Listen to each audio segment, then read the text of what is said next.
Women's lib, my dear Sally, is merely a fad which ranks somewhere between hula hoops and streaking.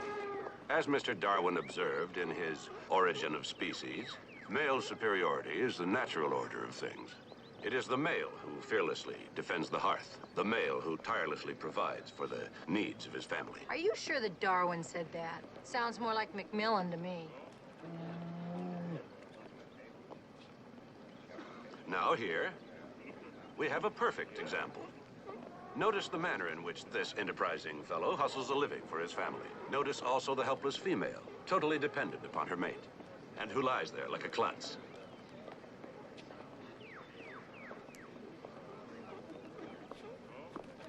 Not only do we have an example here of total dependence, but just plain out-and-out laziness. Mac, I don't want to say anything, but your theory is a little cockeyed. You see, the bear that's putting on the show, that's the girl bear. The other bear, the one that's so lazy up there, is one of your people. Nice try. How much do you want to bet? I believe she's serious. How much? I hate to do this, Sally. It's like taking candy from a baby. Name it. All right. The loser makes dinner tonight. 4-star service and no help from Mildred. Done. Now, I think tonight I'd like to have prime rib for dinner. I think that would be nice, perhaps. First, a nice dry martini, chilled to perfection. Hey, no peanuts. Pardon me, sir. Samson and Delilah. Well, we were just sort of wondering which one was which. Oh, well, this one here is Delilah, and that one back there is Samson, the laziest bum on 4 legs. Are you sure? Yeah, I'm sure. I gave the bride away. Well, you can always take it up with Darwin. After dinner.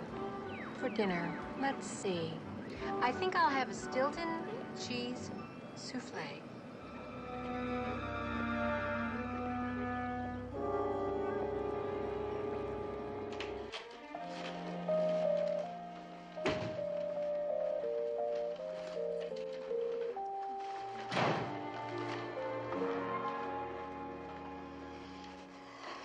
Just a moment. Thank you. I think I'd like something nice and long and cool before you get started. You'll get ice water.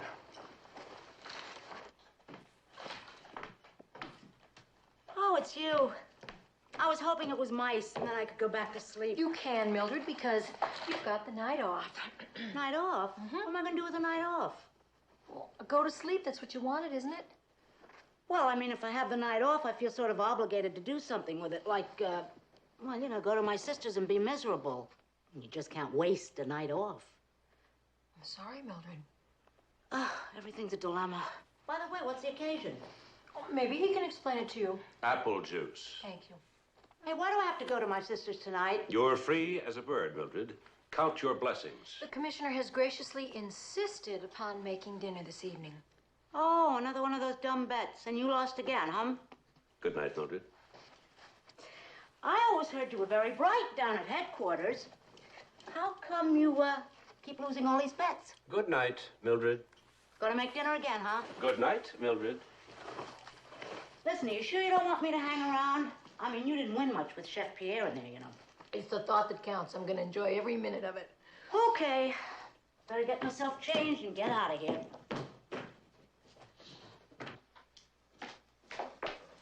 What are you going to make, Commissioner? Souffle. Oh, from burnt toast to a souffle. That takes guts.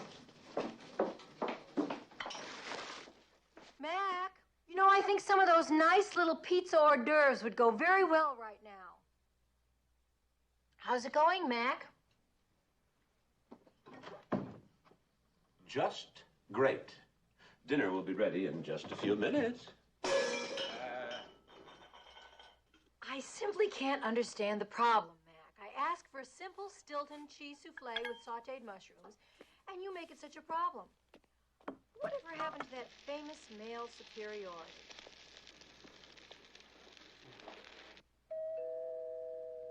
Mac, the door.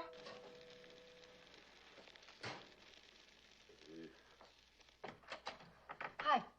I'm looking for Mr. McMillan. I have a message for him. He's real busy right now. I'm Mrs. McMillan. Can I help you? I have to deliver the message in person. Oh, come on in. Mac, there's somebody here to see you. What is it? Mr. McMillan? Yes?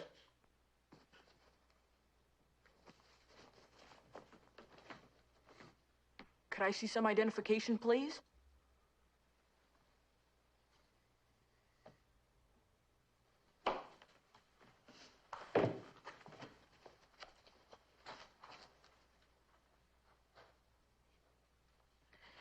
He doth raise his country's fame with his own, and in the mouths of nations yet unborn, his praises shall be sung.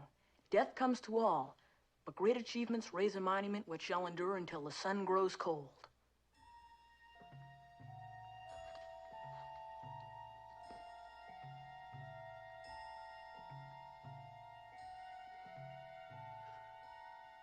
Georgius Fabricius. Terrace and Fifth, 9:30. Well, that's a terrific act, fellas. Son, who sent you? I don't know, a man.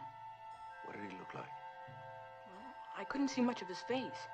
He had on dark glasses and a hat. All right. I didn't do anything wrong. No. Give me $10 to say that. That's all I know. You are? Bye. Mac, what was that? You look like you've just seen a ghost. I just heard from one. Dinner's ready.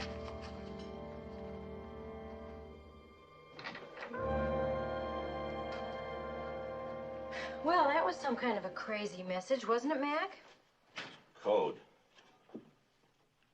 I haven't heard that word since I was with intelligence. What did the part mean about, Georgius, what's his name? Georgius Fabricius. Yeah. Countersign. Message was part of a eulogy written in 1550.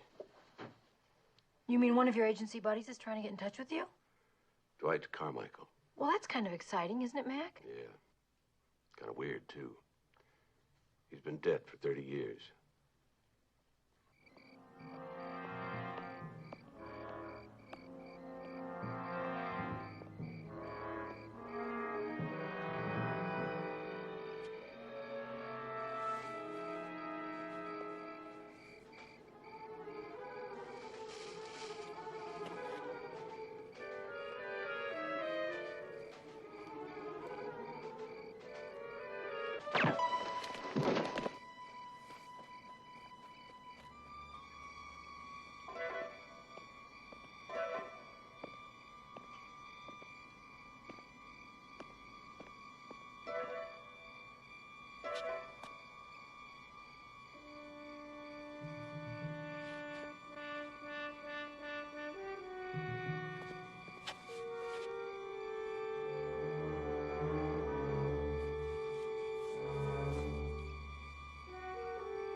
It is odd, sir. You get a message from a stranger to meet you here. He turns up dead, and there is not a scrap of identification. That's right. Well, it must have been important. I wonder what it was he wanted to tell you. He said it was important. That's why I came. Well, there must be something that we can go on, sir. I have never seen that face before in my life. Are you sure? That you don't remember it? Just take my word for it. Well, I'm only trying to help. No. Well, it is weird, isn't it? I wonder what it was that he wanted. I wish I knew.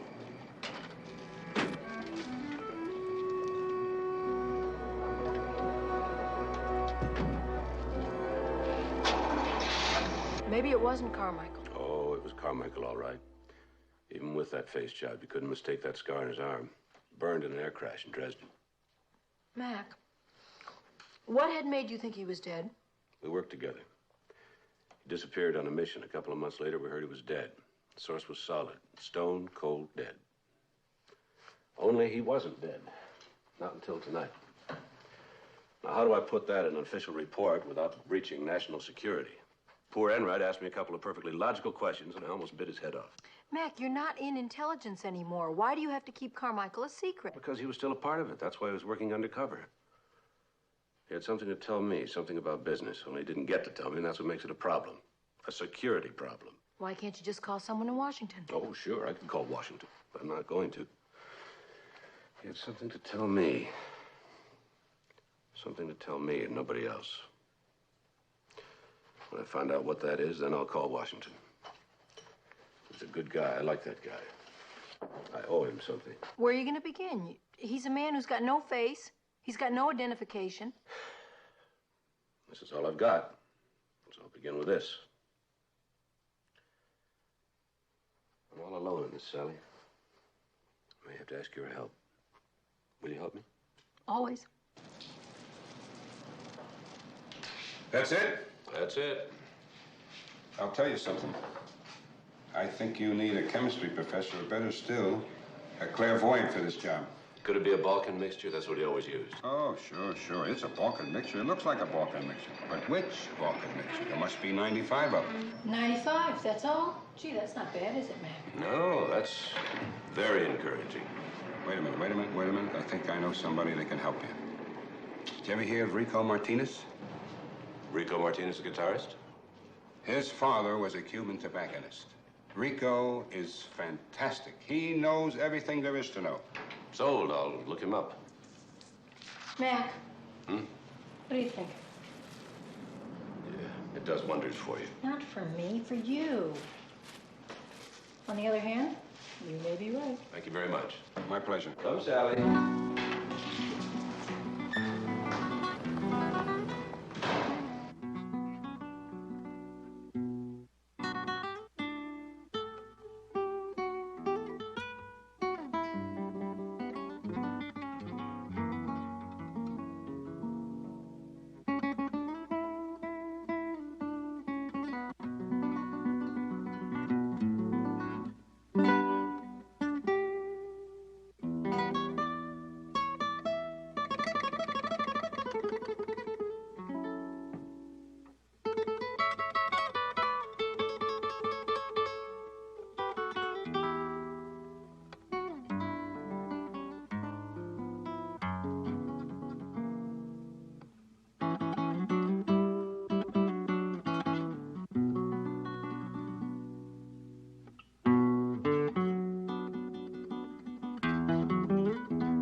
Thank you.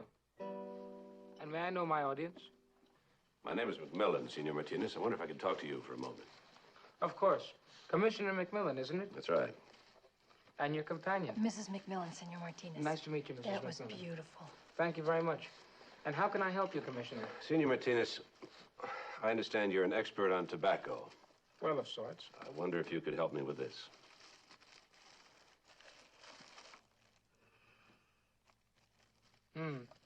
Balkan. It's a unique mixture. The man who smokes this is most discriminating. He is, yes.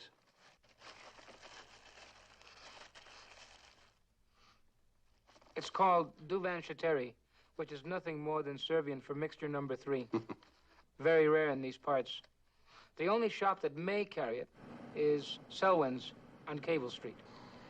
Well, that's what it looks like, but it's the only one I've got left. I was just about to mail it out to a customer. Is this your customer? Is it him? I think so. What's he doing on the ground like that? Just, sleeping it off. I'd like his address, please. I'm sorry, sir. I can't give out that information. Right.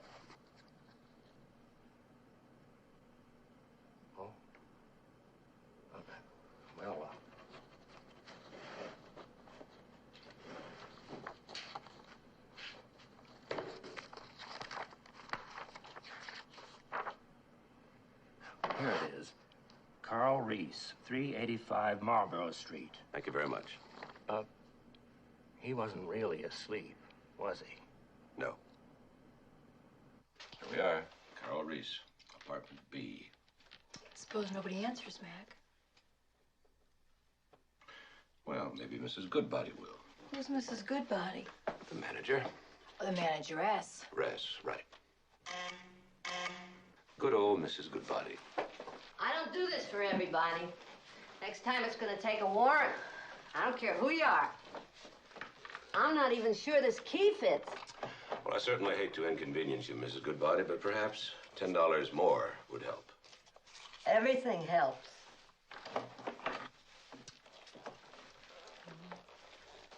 Don't take anything, or else I'll have to call the police. Don't take anything. Well, now, shall we? Just don't take anything.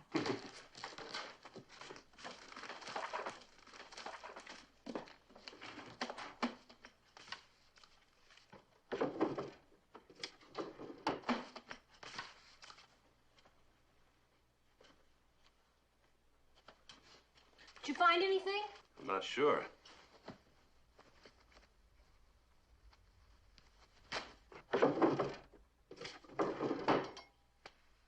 What are you doing? Mm-hmm. Carl Reese. My goodness. Very good.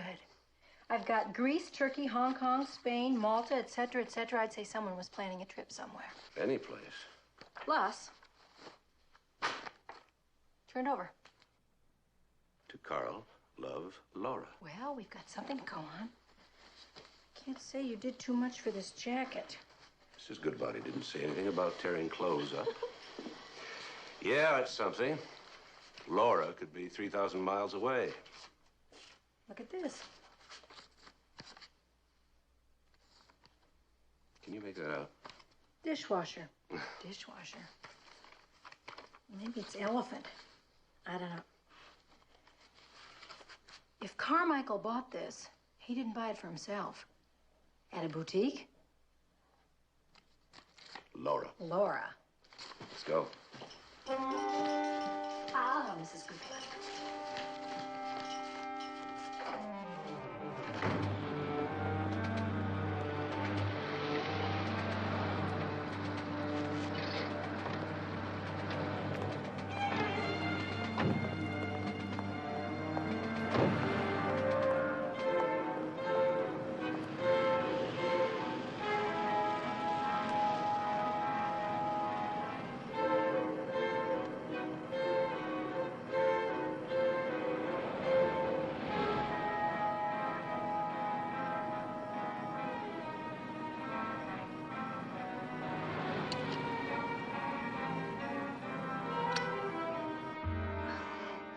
I'm not sure what it says. It looks like a elephant Or dishwasher. or dishwasher. I better check the number. Mac, what do you think of these? For after the baby, naturally. I like them. Practical, too. Bulletproof. I found it. One leather carryall, $46.50, and that was yesterday. Who wrote it up? Looks like BC. Must have been Bonnie. Could I talk to her? Oh, she's off today. Free initials. Do you keep records on these? Oh, you mean on this one? I think we do. Let me check. Well, that was very good. Not necessarily. There's no law that says you have to have initials put on them. The thing is, not everybody bothers with initials. You're in luck. Silver initials, LR.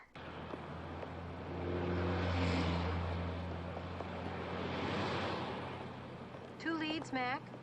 Laura R. Plus the very strong possibility that she and Carmichael were going to be traveling together. Carry-all bag, right? Which gives us the passport office to check. Come on.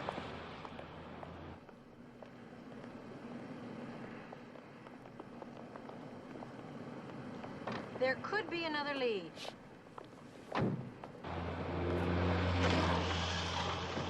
Laura R. could mean that she's married to Carl Reese. Very good. Means we have a lot to cover this afternoon. We could split up. No way. You need a badge at the passport office and a badge at the Bureau of Records. Right. This is Commissioner McMillan. Let me have Sergeant Enright.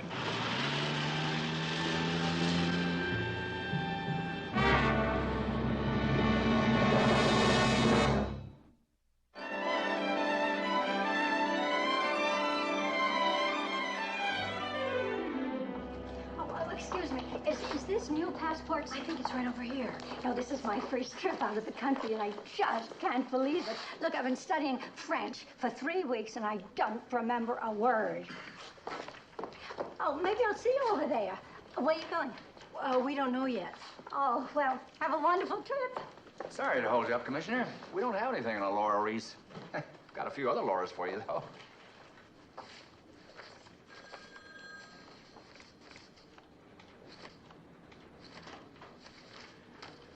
Looks like we're out of luck.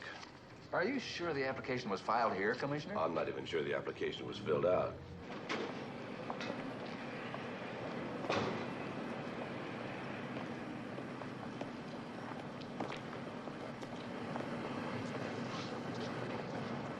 Hi, Sergeant. What did you find out?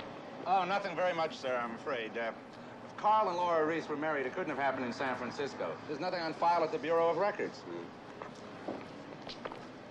What is it? Huh? Oh, it's nothing much, sir. It's just that when I pulled up here, I saw some guy sniffing around your car. Well, at first I thought maybe he was going to try and grab it, but then he got into his own car and drove off. Get a good look at him? No, not too good.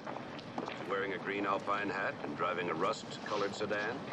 Yes, sir, that's the guy. Well, who is he? I don't know, but he's been following us for a couple of hours. You didn't tell me that. Did you get his license? Yes, sir. Good. May I ask the commissioner something? You mean, what's it all about? Yes, sir. Well, it's a little complicated and definitely not for publication. I understand, sir. Carl Reese was the man who was murdered last night. I knew him years ago under another name. Well, shouldn't that go in the report, sir? I mean, we don't have a single lead. It's definitely a security problem. He works for the government. Oh. Well, do you want me to check out the license? That's probably a John Doe rental, but yes, I guess you better check it out. Right. By the way, Commissioner, you better get going. Why? Well, I don't know for sure, but it was on your calendar. Some sort of christening. Oh, the ship. We're supposed to christen it. Sergeant, we gotta christen the ship.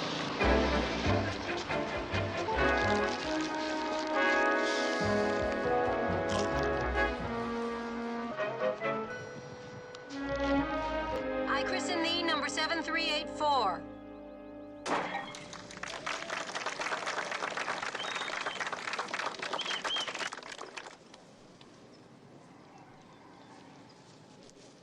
That was a fine launching, Mrs. McMillan. Thank you, Commissioner.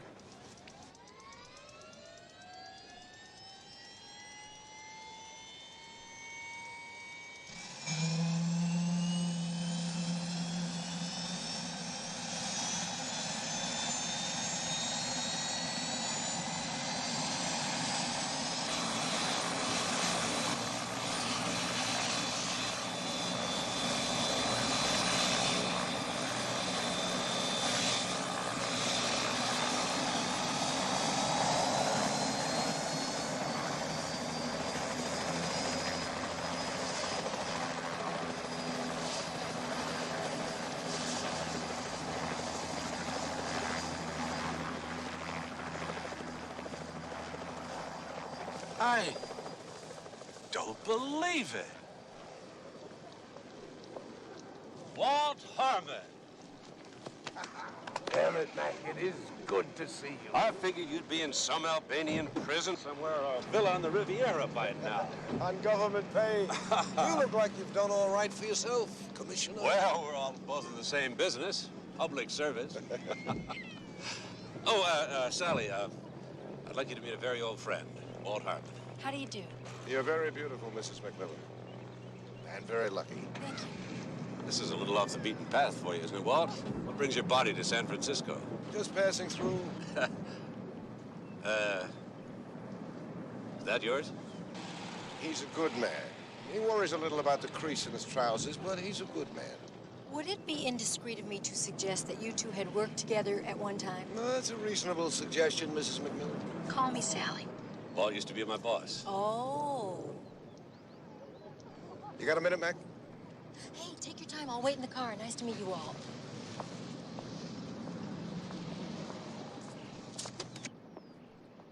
Tell you the truth, Mac, I've been in San Francisco for a couple of months. I really couldn't contact you. And shouldn't now. No. That important, huh? It is. Carmichael? Yeah, Carmichael. Mac, I'm going to ask you to lay off. Where do you fit in? What difference does that make? All the difference in the world. It's a powder keg, Mac. The agency could get hurt. So could my department if I don't do something about his murder. Now, Walt, tell me what you know. Well, I know he contacted you. I know you found him dead. I don't know who did it. That's it. That's it? That's it. I need more than that. Mac, you've been around the dirty tricks business. You're a veteran. You know certain things have to stay in the can.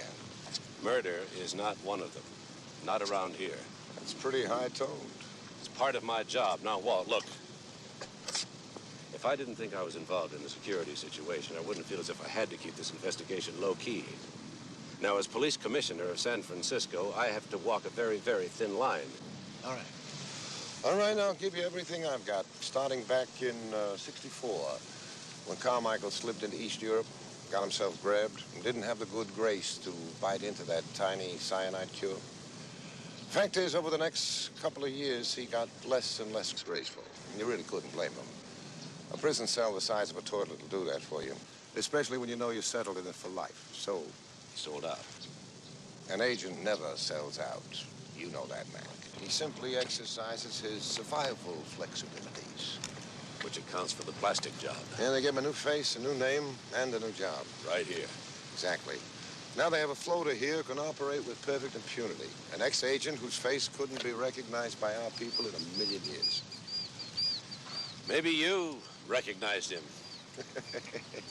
And had him killed. Hey, that's pretty good. You haven't lost your touch, Mac. That's a good scenario. It holds. Except it didn't happen that way. Carmichael came to me, gave me some background, said he'd be back in a couple of days with a proposition. Maybe that's where you fit in, Mac. Maybe he figured on you to play broker. You knew he contacted me. You also knew he was killed. That means you had a tail on him. I'm just wondering if you had the same man on me today. Stamped out model like your boy over there, only with an alpine hat with a feather in it. Mac, not one of mine. Okay, well. You're not finished, are you? Oh, did I leave something out? Oh, I was just wondering how much you knew about that girl. Laura? Laura. Oh. Well, I know as much about the girl as you do, Mac, which is nothing. Except she could be in trouble. Why? She was Carmichael's lady friend. Carmichael's dead. What's it going to be, Mac? I can't drop it. You are stubborn, Mac.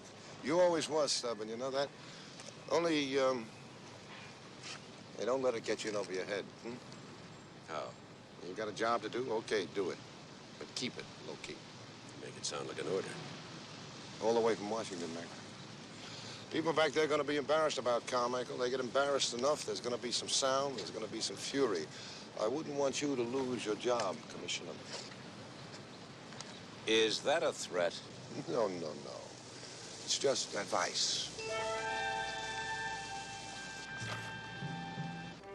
Only if you really need me.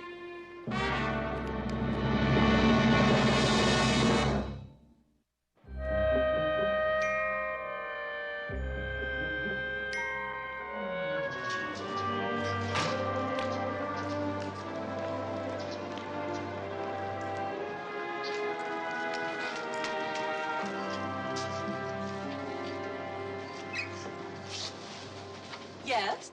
Yes, I wonder if I could speak with Laura Rice. She passed away 2 days ago. Oh, I'm sorry. She was 86 years old, and she'd had a good life. Are you one of her girls? Beg your pardon? One of her girls from the Unwed Mothers League. Mrs. Rice was the president. Oh, no. I'm sorry, I must have the wrong person. Thank you. Well, there's nothing to be ashamed of, young lady. We're here if you need us. Does Laura Ricketts work here? Laura, somebody wants to see you. Coming! She'll be right out. Thank you.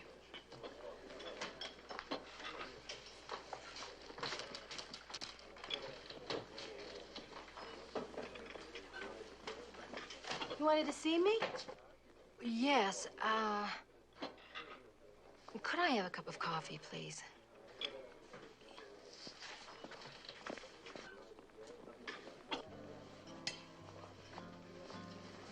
2 minuti. Okay. I must have covered 50 miles today, up and down the hills. Do you know what I am becoming? An expert on Lauras. Tall Lauras, short Lauras, fat Lauras, thin Lauras, little Lauras, big Lauras, Lauras that are married, Lauras that are divorced, and Lauras that are living in sin. I covered the telephone book, the welfare list, the voter registration. I'm out of Lauras, Mac. How did you do? Nothing. Never left the altar. Today was bureaucracy's finest hour. What about the unlisted phone numbers? Enright checked them out. Not a thing. What about that license plate, the man with the hat? Dead end. Turned out to be a John Doe rental after all. He dumped the car 20 minutes after Enright spotted him. Maybe that man with the hat doesn't work for Walt Harmon. He works for Walt, all right. Walt was chief of my unit for 5 years. We went through hell and high water together. I know how he works. If the situation were reversed, I'd do the same thing. I'd put a tail on him. Well, I'm not going to think about it anymore. Here comes dinner, and I'm starving.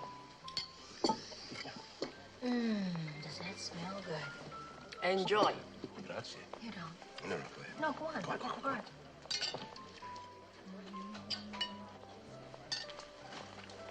I hate to disturb you, Commissioner, but they said it's important.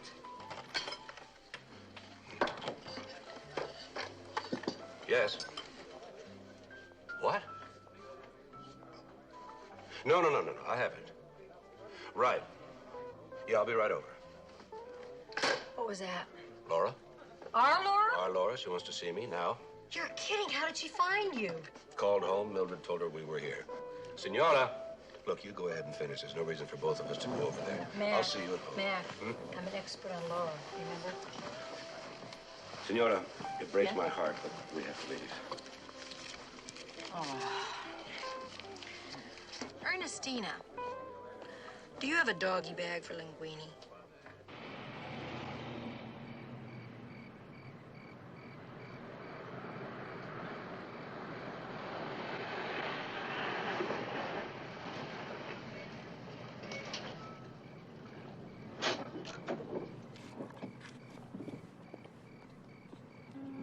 Looks like Harmon's called off his dogs.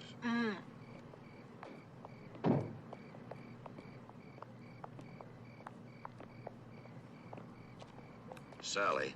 It's so good, I hate to throw it away.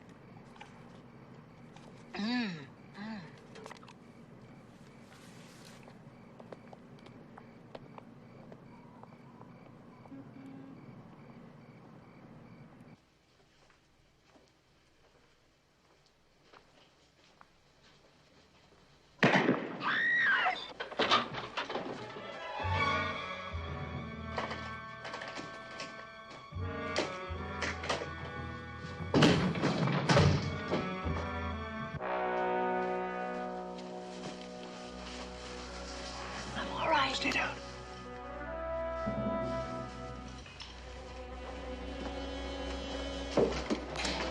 Stay back.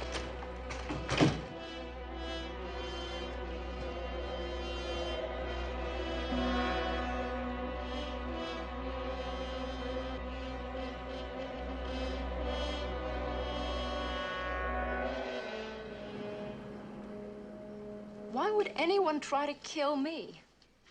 I don't understand. I don't either. That's what I'm going to find out. Why did you call me, Laura? Well, it sounds crazy now, but... A friend gave me your number and told me that if I didn't hear from him in 24 hours, I should call you. Carl Reese. Yes. Go on.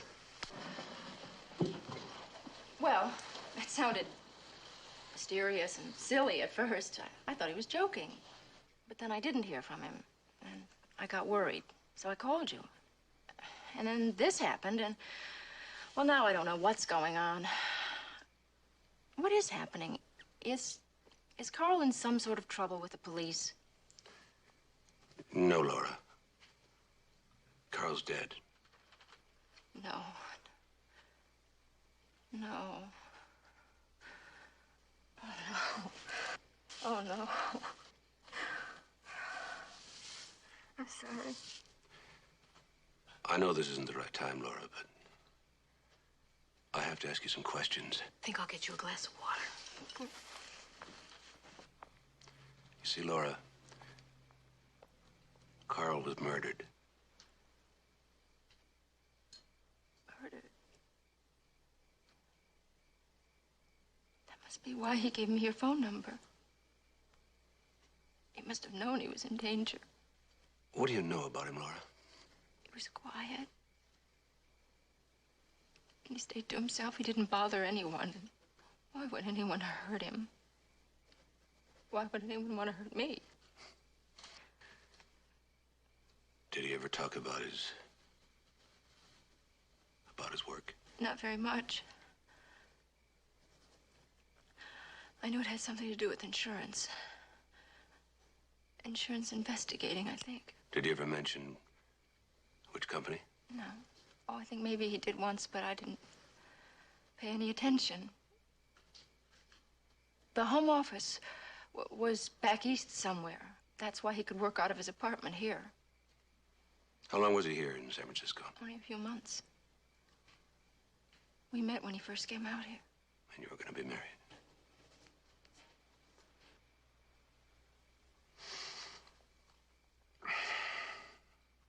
You were going abroad.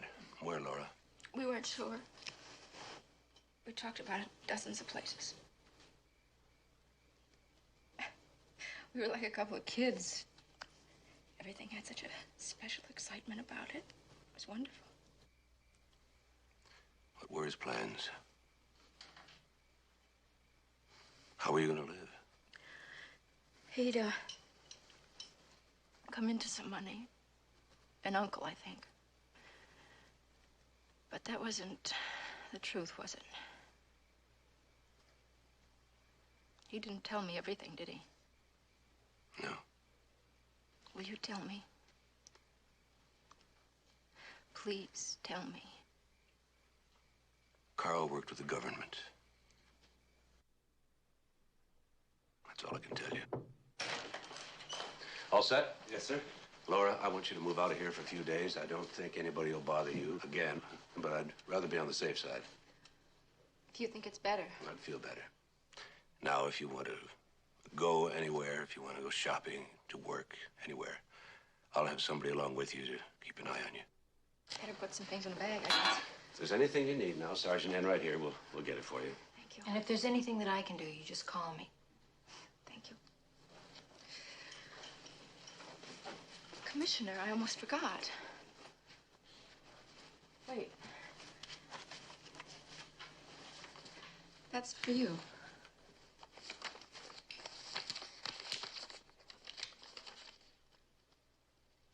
From Carl? Yes, he said if I had to call you, I should give you that. But he didn't say anything else. What could it be for? I don't know. Probably nothing very important. Now, Sergeant, I want you to take good care of Miss... Laura, what is your last name? Rainey. Rainey. There wasn't any Laura Rainey in the telephone book. It's not listed in the phone book. Not under my name, anyway. It's listed under Miller. I sublet this apartment.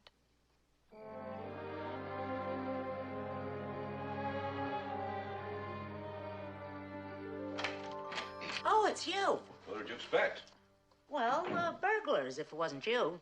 Did we get any calls, Mildred? Yeah, my sister. Do you want to hear about it, or do you have something else to do this evening? Pretend you're paying for a telegram. Okay. Let's see. She has the gout. Stop. She's very happy. Stop.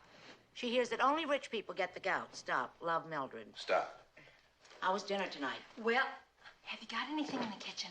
You hungry? Where do you get off being hungry? Well, it's just not the same when you eat out of a container. You eat $9 worth of linguine and you're hungry? You know, sometimes you two sound exactly like my sister. I'll just go put a couple of cans of water in the soup. Oh, anybody want a melted cheese sandwich? Fine. I don't have any cheese.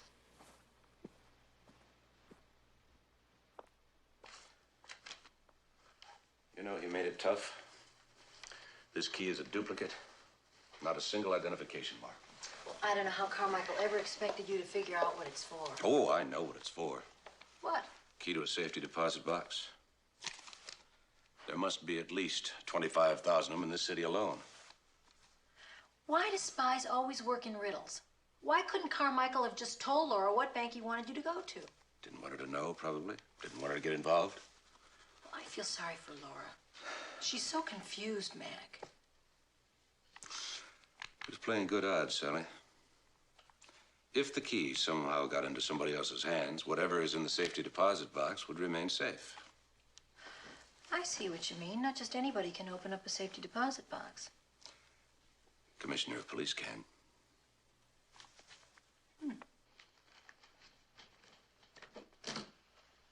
Now, there's an officer right outside the door if you need anything. Are you all right, Miss Rainey? Yes. Fine, thank you.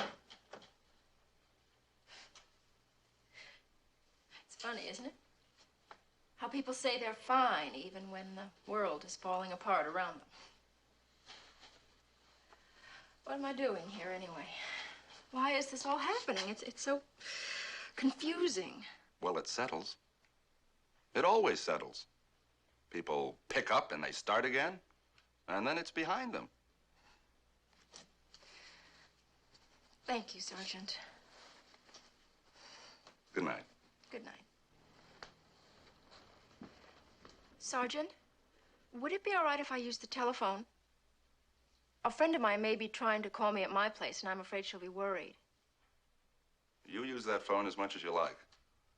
This is your home for a few days. You're very kind. Good night.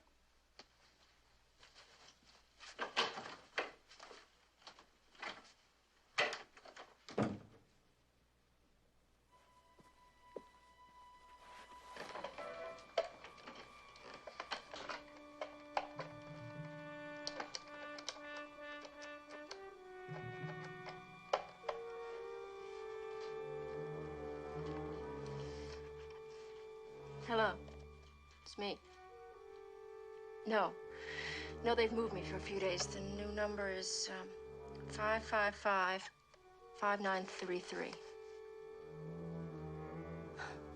No. No problem. Everything went beautifully. I'll talk to you tomorrow.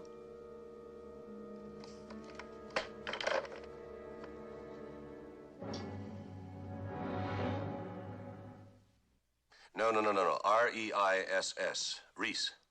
Carl Reese.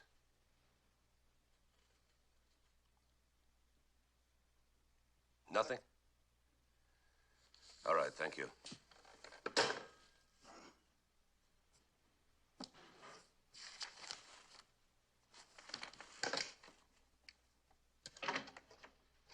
Hi, Maggie. Hello. Hey, is he in? He's in, all right. He's been on the phone for hours. Oh, he's still on the phone. That's a bad sign. I beg your pardon? Never mind. I think I'll just go in and see him.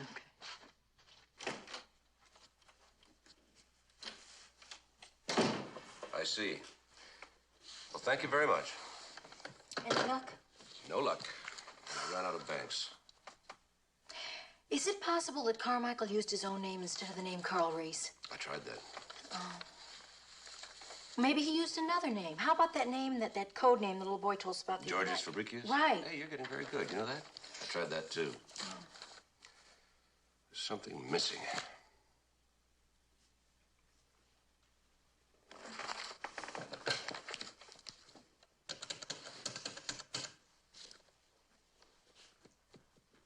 Hello, Miss Layton?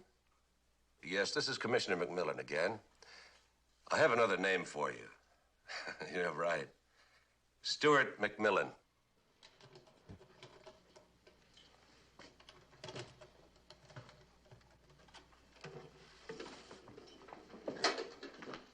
If you need anything else, Commissioner, please let me know. Thank you. Have a nice day.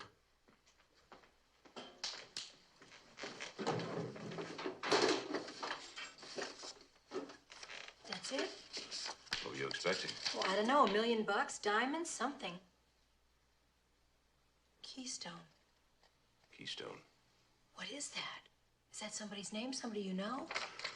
No, it's not anybody's name. It's agency jargon. Keystone means #2 man of the unit. Ah, that's great. It could be any unit anywhere. Walt Harmon's unit. Do you mean to tell me that the killer is in Walt Harmon's unit? And he doesn't even know it? That's it. Looks like Walt's gonna have to work with me after all, whether he likes it or not. Well, that's not very likely after the meeting you had with him. He hasn't got any choice. I have something he needs, and he's not gonna get it until I get the cooperation I need. It's as simple as that.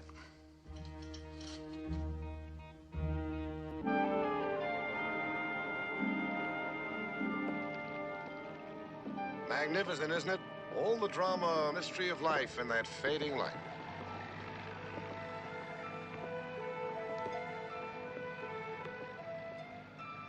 Easy does it. There we go. Well, Mac, what do you think of my bureaucratic image these days, eh? Yeah, it looks like your cover is finally caught up with your personal lifestyle. The boys in the accounting office won't like it, but then we never did get along. Sally, won't you please sit down? I'm going to mix us something to drink. What would you like? Something soft. Something soft. How about orange juice, eh? That'd be great. What about you, Mac? Oh, the usual. Usual. That would be a martini, yeah? Aha. I know I don't have to tell you this, Mac. It's a funny thing. People attach a certain glamour to this business. Pretty soon, though, the glamour fades and it becomes just a tough job with an element of risk. And after a while, you get used to that. And then you discover that wonder of wonders, you're thoroughly jaded. You realize there isn't a single decent human being on the face of this earth. Except maybe the guy next to you when you need him. The next thing you know, 20 years go by, and you make another discovery. You're a professional schizophrenic. You start dividing yourself into reality and fantasy. And reality is what you've come to accept as life. Fantasy is what you suddenly long to escape to. And you know what it is you want to escape to? What everybody else calls normal. More than anything else in the world, you want to be normal. Because it finally hits you that you're lonely. Thank you. Nostrovia. Cheers. Well, Mac, I know you didn't come down here with the sunset, and I don't think we're hiding anything from Sally now, so tell me, what's on your mind, huh? Straight? Yeah, sure, straight. You've been holding out on me, Walt. Oh? I knew it the other day, but that was your prerogative then. You didn't need me. But that's changed. That's changed. You must hold an interesting hand. I've got the cards. Such as? Such as I know that Carmichael was killed by one of your people. That's very good, Mac. But then you were always good at that sort of thing. How do I know you're not bluffing? We've withheld information from each other, Walt, but we've never lied to each other. All right. I'll make a deal with you. But you have to promise me one thing first. You help me bring in the killer. You got it. All right. Let's start with Carmichael. Well, he came to me with a deal. About on par with your deal, Mac. There he was all of a sudden. Many years dead and buried Carmichael, standing there with that crazy Carl Reese face, telling me he was an enemy agent these days. Been drilling holes in the homeland for the past 6.5 years. But now he wanted out of it. He was through taking sides, and he thought maybe I could help him. Fix him up with $250,000 and some new ID. And in return, he'd give me a piece of information he picked up from one of his new colleagues. The name of the sleeper in my outfit. Sleeper? It's exactly the way it hit me. Well, what did you say to him? I told him I needed time, and I did. I don't carry that kind of money around in petty cash. I went through Washington. By the time they got back to me, Carmichael was dead. Will somebody please explain to me what a sleeper is? An enemy agent planted in an alien country, long before he starts functioning as an agent. Happens all the time, Sally. A man emigrates to a new country when he's in his 20s, becomes a citizen, gets a government job, works his way up. By the time he's 35 or 40, he has access to valuable information. Well, that's incredible. What did Washington decide, by the way? They approved the deal. You know, Mac, a big chunk of me was rooting for Carmichael. He was a guy caught in the middle, saw a way out. Gotta give him points, Mac. He did see a way out. Well, he had to see a way out. He was a man that was in love. But he didn't make it. Somebody killed him. Somebody tried to kill Laura, too, by the way. Well, she's all right. I've got her. Okay, Mac. It's your turn.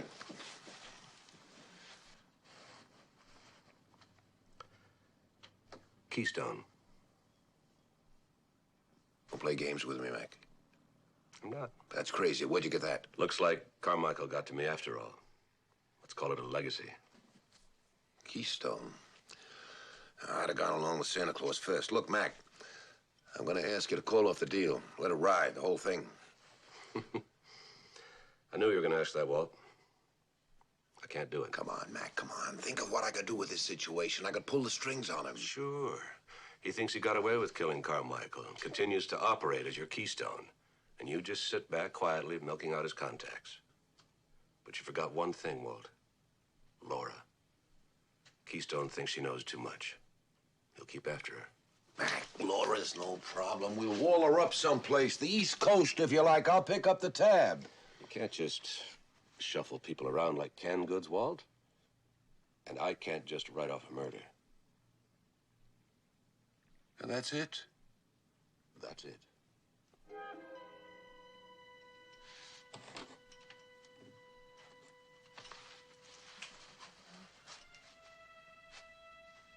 All right.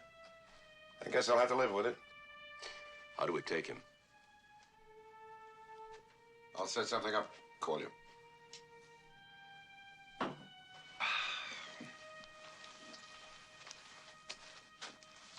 What's his name?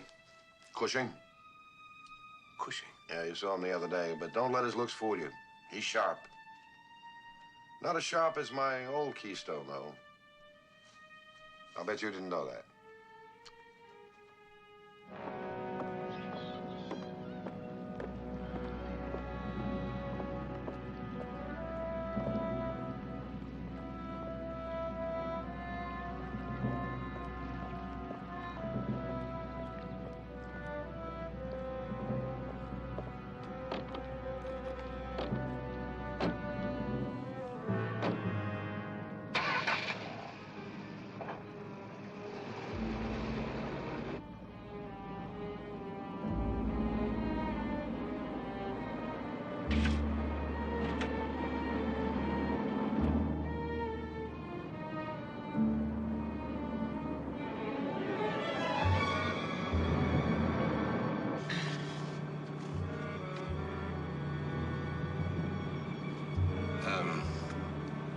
Would you mind taking a taxi home?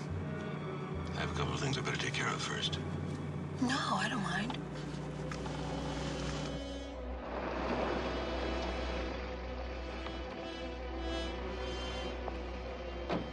Are you sure you wouldn't like some company? It's official business. I'll see you later.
are you? What do you want?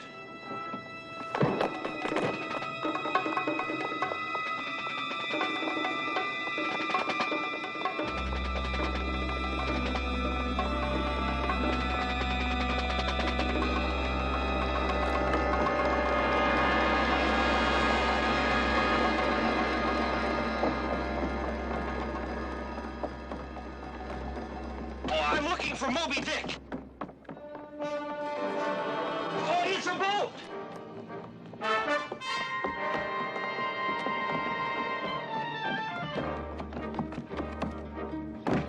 Really?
Hi.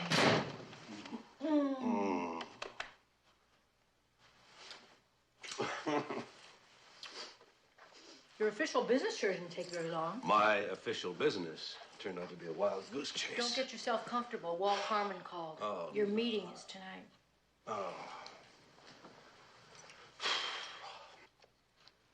Mac, I don't like this Cushing. He's got me worried. I didn't like his face from the start. No, there won't be any trouble.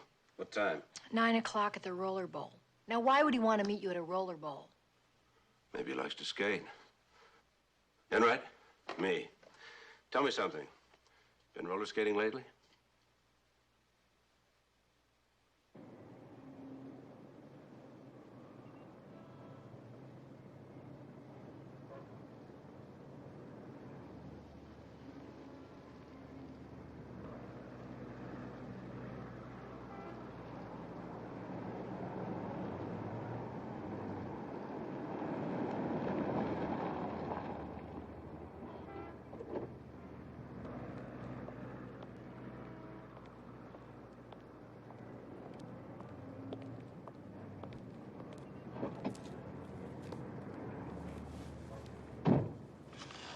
He's in there now, waiting for me. We've used this place a couple of times for a drop, so he should be pretty tame. I know it's short notice, Mac, but it's better tonight. Meaning you want to get it over with? Let's skip the analysis, okay, Mac? I got him here. I'm not going to take him. I don't want you to. It's my job. It wasn't you, Mac. But he was somebody to talk to. You know something? He was so stiff, I almost got to like him. I don't like him anymore. He's yours. Watch yourself.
What do you want? A root beer.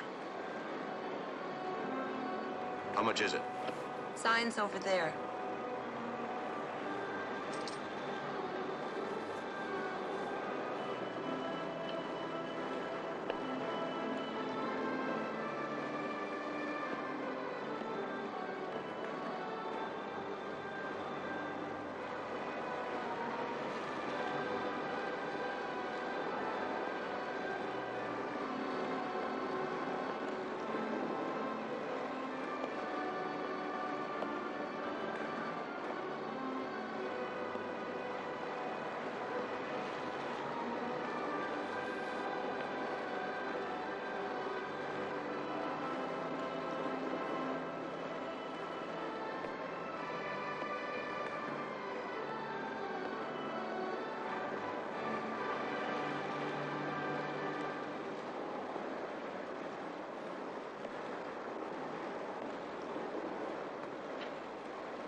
Well, we'd better put out an APB, sir. No. Security again? Something like that. You all right? And I thought you weren't getting involved. Commissioner, this is the man that saved your life. Wouldn't be the first time. You better get inside and do some explaining. Yes, sir. Okay. Well, I figured I better come back. He's got this damn sixth sense. Well, I've gone this far, Mac. I'll go the rest of the way. And don't give me any more Boy Scout talk about working together. You don't know where to look. I do. I'll bring him in. But it's got to be my way.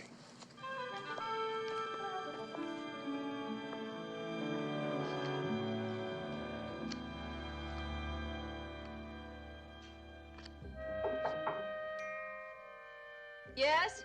Officer Ames, Miss Rainey. Everything all right in there? Yes, thank you.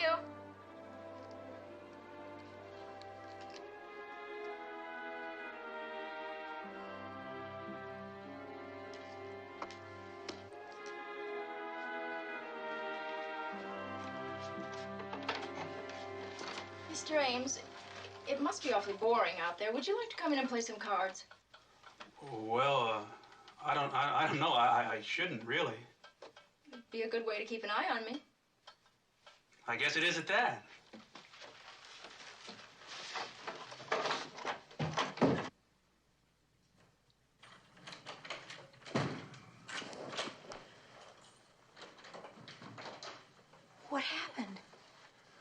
How do you know anything happened?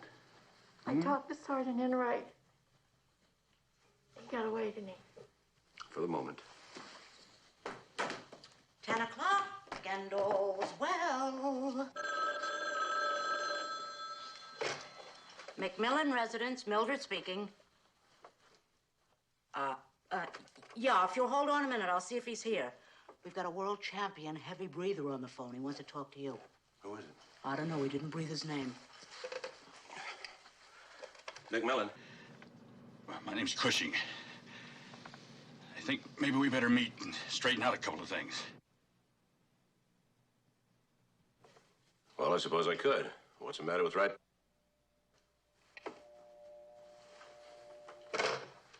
Cushing wants me to meet him at the airport at 11 o'clock. Well, you're not going to go. It could be a trap. He just tried to kill you at the roller rink. Cushing is supposed to be sharp. Now, he wouldn't call me out in the open like that. That's amateur night. Why else would he call you? What could he be trying to tell you? Unless he's trying to distract me. Distract you from what? Laura. Well, this is ridiculous. She's got to be there, Mac.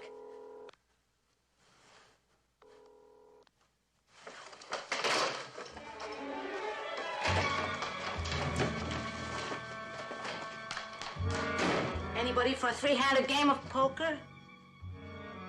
Well, what about a one-handed game of poker, beautiful?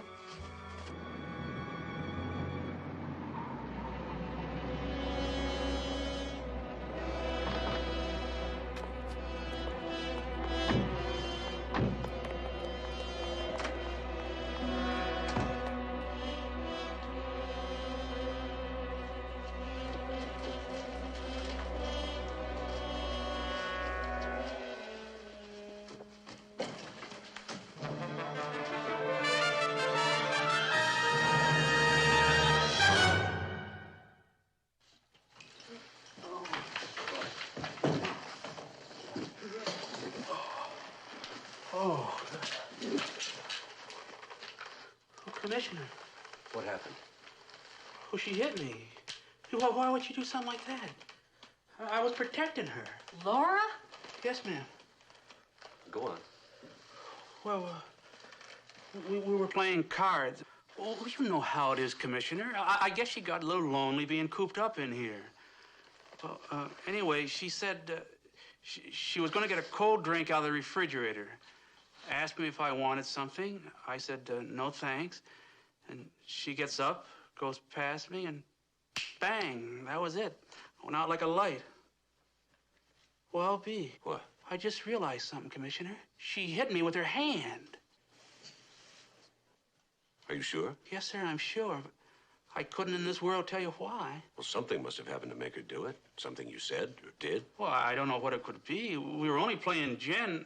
I'd already lost $1.37. All right. Let's start from the beginning. Well, I came on duty at 8. That's when Davenport goes off. About 9 or so, I knocked on the door, checked to see if everything was okay. Well, she must have been kind of lonely. Asked me to play some cards. Well, I didn't see any harm in that, Commissioner. So, we sat down and started to play. We must have been at it for about an hour. Then she gets up and clobbers me, just like that. Nothing else happened? What did you talk about? Well, I guess I did most of the talking. I told her about my 2 boys in college. Talked a little bit about being a ham operator. Things like that. So you just sat there and talked and played cards, and that's it? Yes, sir. Oh, there was a call. A friend of hers. It didn't last more than a minute. What did she say? Exactly. Well, phone rang. Hello? Joanne, I think. Yes, I'm still here. I'm playing cards with this very nice policeman. I'll talk to you tomorrow. Then she hung up. About 5 minutes later, she goes into this karate act. What time did this call come in? Try to pin it down. I'd have to say just after 10, Commissioner. A few minutes after 10.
Hello? Oh, hello, Commissioner. I hope you're not too comfortable. Not really, sir. Good, then you don't mind meeting me at the airport in 30 minutes. Are you sure I'm not disturbing you? Not at all, sir. I'll be right there.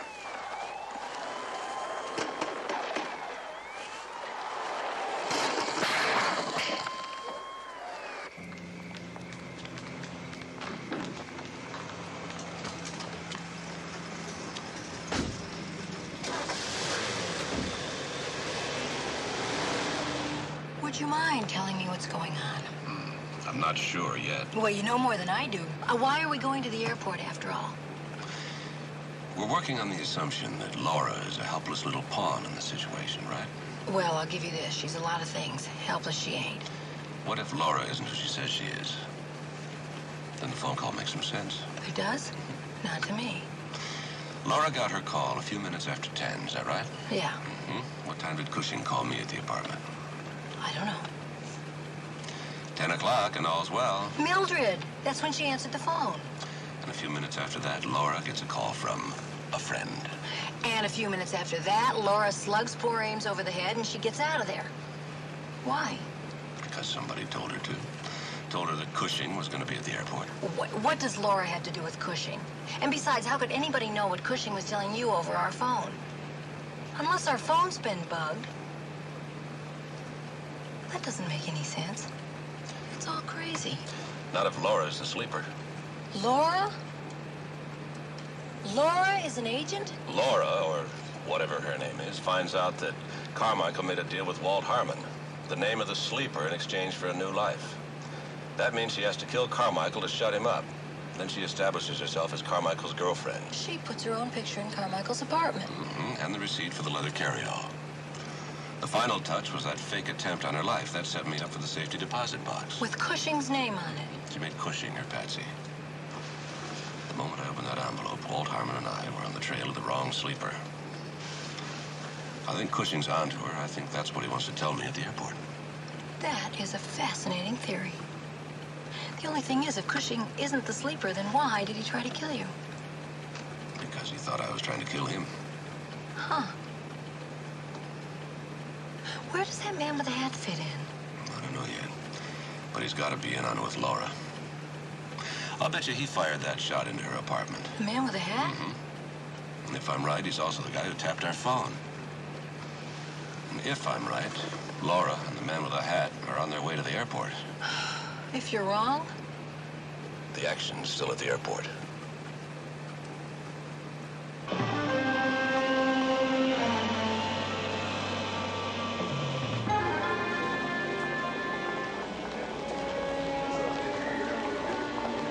I want you to stay right here and catch Enright when he comes in. I'll pick him up later. Where are you gonna go? Find Cushing.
I'd better go look for him?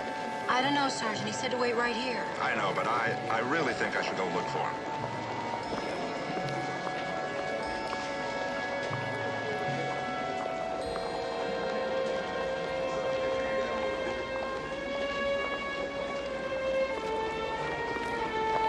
Commissioner? I figured I'd better find out what I'm supposed to be doing. Three people, Sergeant. Laura Rainey, your friend with the hat, and Cushing. Grab anyone that you can. Yes, sir.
Laura!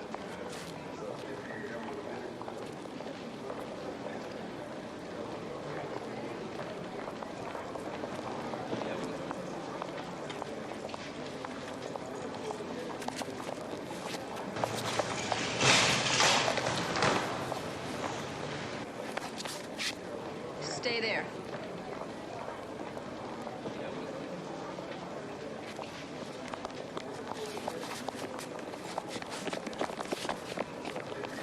What about the other one, sir? Keep looking.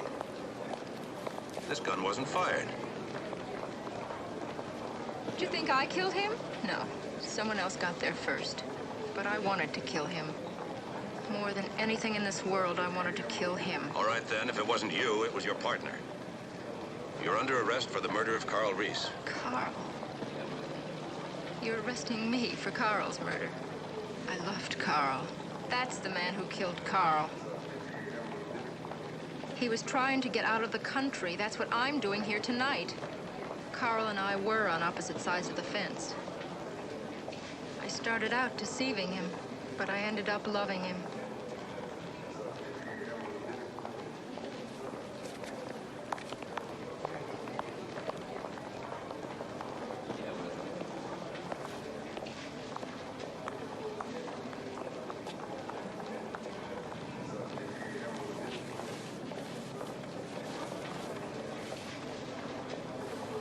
Nothing. Not a damn thing.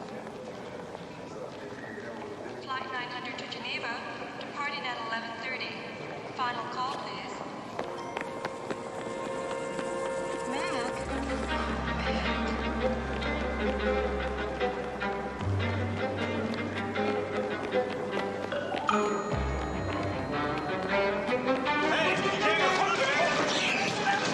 All right, I got a gun. Here's my identification. Sorry, Commissioner. Why didn't you say so? Why didn't you ask me? Sir, may I see your boarding pass?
Why don't you fire, Walt?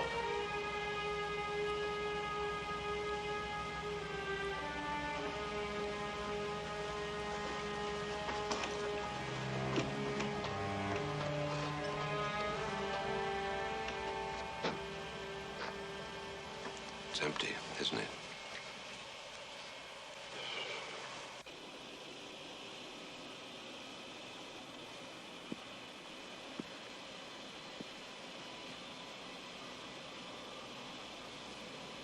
You might as well hand it over.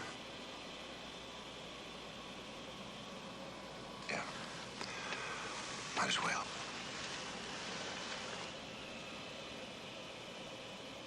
I'm sorry, Walt. I know that, Mac.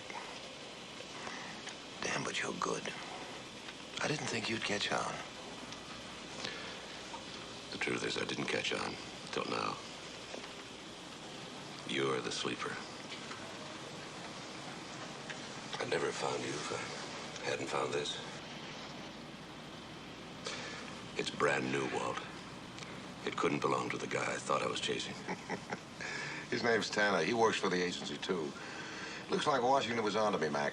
They sent him out to Bird Dog. And talk about your new stamped-out models. That is one hell of a clumsy boy. Yeah. He couldn't even figure out where I fit in. He put a tail on me.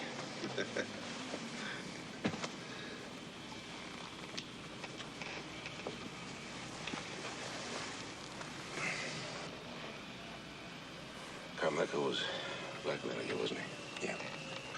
He'd found out who I was. He wanted me to provide him with $250,000 and a new identity, or he'd feed me to Washington. What about Laura?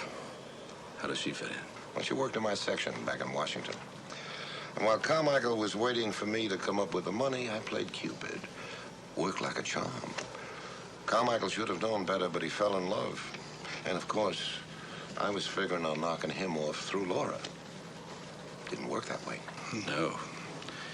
She fell in love with him. Yeah. And when I found that out, I had to come up with a whole new approach. And then you came into the picture. Now I had to move fast, right? So you made Cushing the sleeper. Mm-hmm.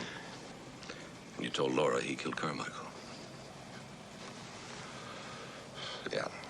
She was ready to go after him with her bare hands. I told her we couldn't play it that way. After all, we had a police commissioner to satisfy, and we had to keep a low profile for the agency. So you had to set the stage. Yeah. Mm-hmm. You fired that shot into Laura's apartment, didn't you? You had Laura hand over the safety deposit key. All roads leading to Cushing. And I was supposed to kill him at the roller bowl, wasn't I? Who would have put an end to it, Mac? And if I hadn't missed him, you know something, Mac? I'm getting old. No. You wouldn't have fired with all those people in the way, so he escaped. Now you had to come up with another twist. I didn't have any more twists until he called you. Because by this time, he didn't trust me. He never saw who shot him at the roller bowl, but he was beginning to get a whiff. And after all, I sent him there, right? He knew somebody was after him. He thought it was you. So he had to get somewhere safe. But first he had to call me. What he didn't know was that you had my phone tapped. And when you found out he was going to be at the airport, he called Laura. Told her that her lover's murderer was escaping. Yeah, but she lost him. I had to do it myself. It almost worked. It was a little improvised, but it almost worked. You see, I didn't count on you to figure that tap. I was smart, Mac. Then you took it one step further. You figured somebody'd be using Cushing's ticket and passport. Smart. I had expert training. I'm tired, Mac. Tired of playing games. Comes a time when you just get tired. Well, at least I finished it right, eh? First class. Yeah, you always go first class.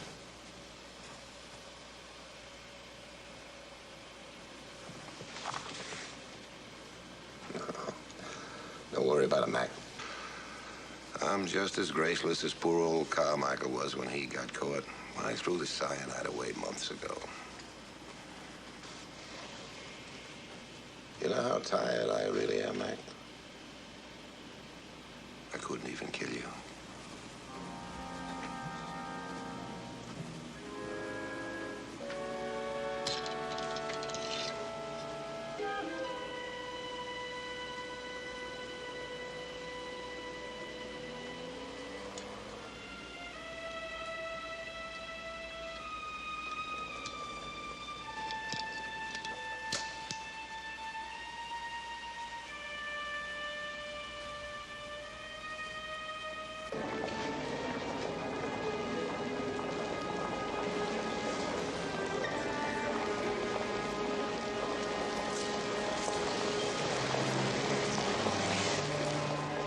Commissioner, I got him. I got him, sir. Let him go. But, sir... He's with the government. I tried to tell you that. As for you, Commissioner McMillan, I think I better warn you right now that my particular organization is more than a little interested in your activities. Thanks for the warning.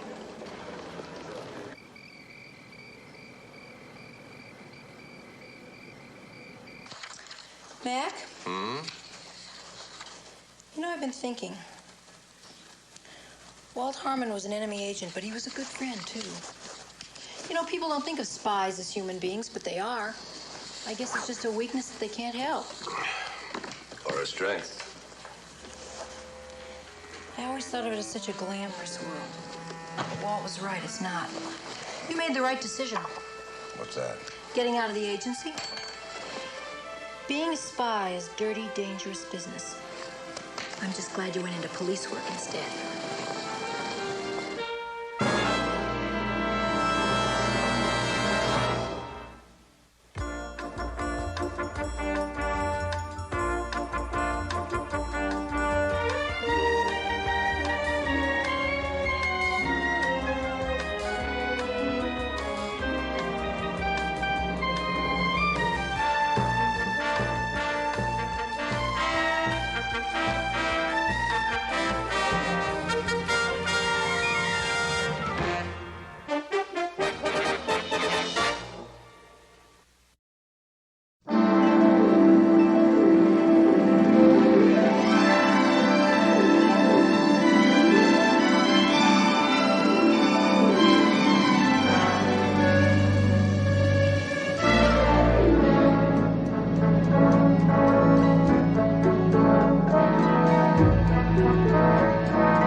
Only trying to be heard above the din of 15 cash registers, gobbling up America's hard-earned dollars. You were accusing me of being extravagant with our money.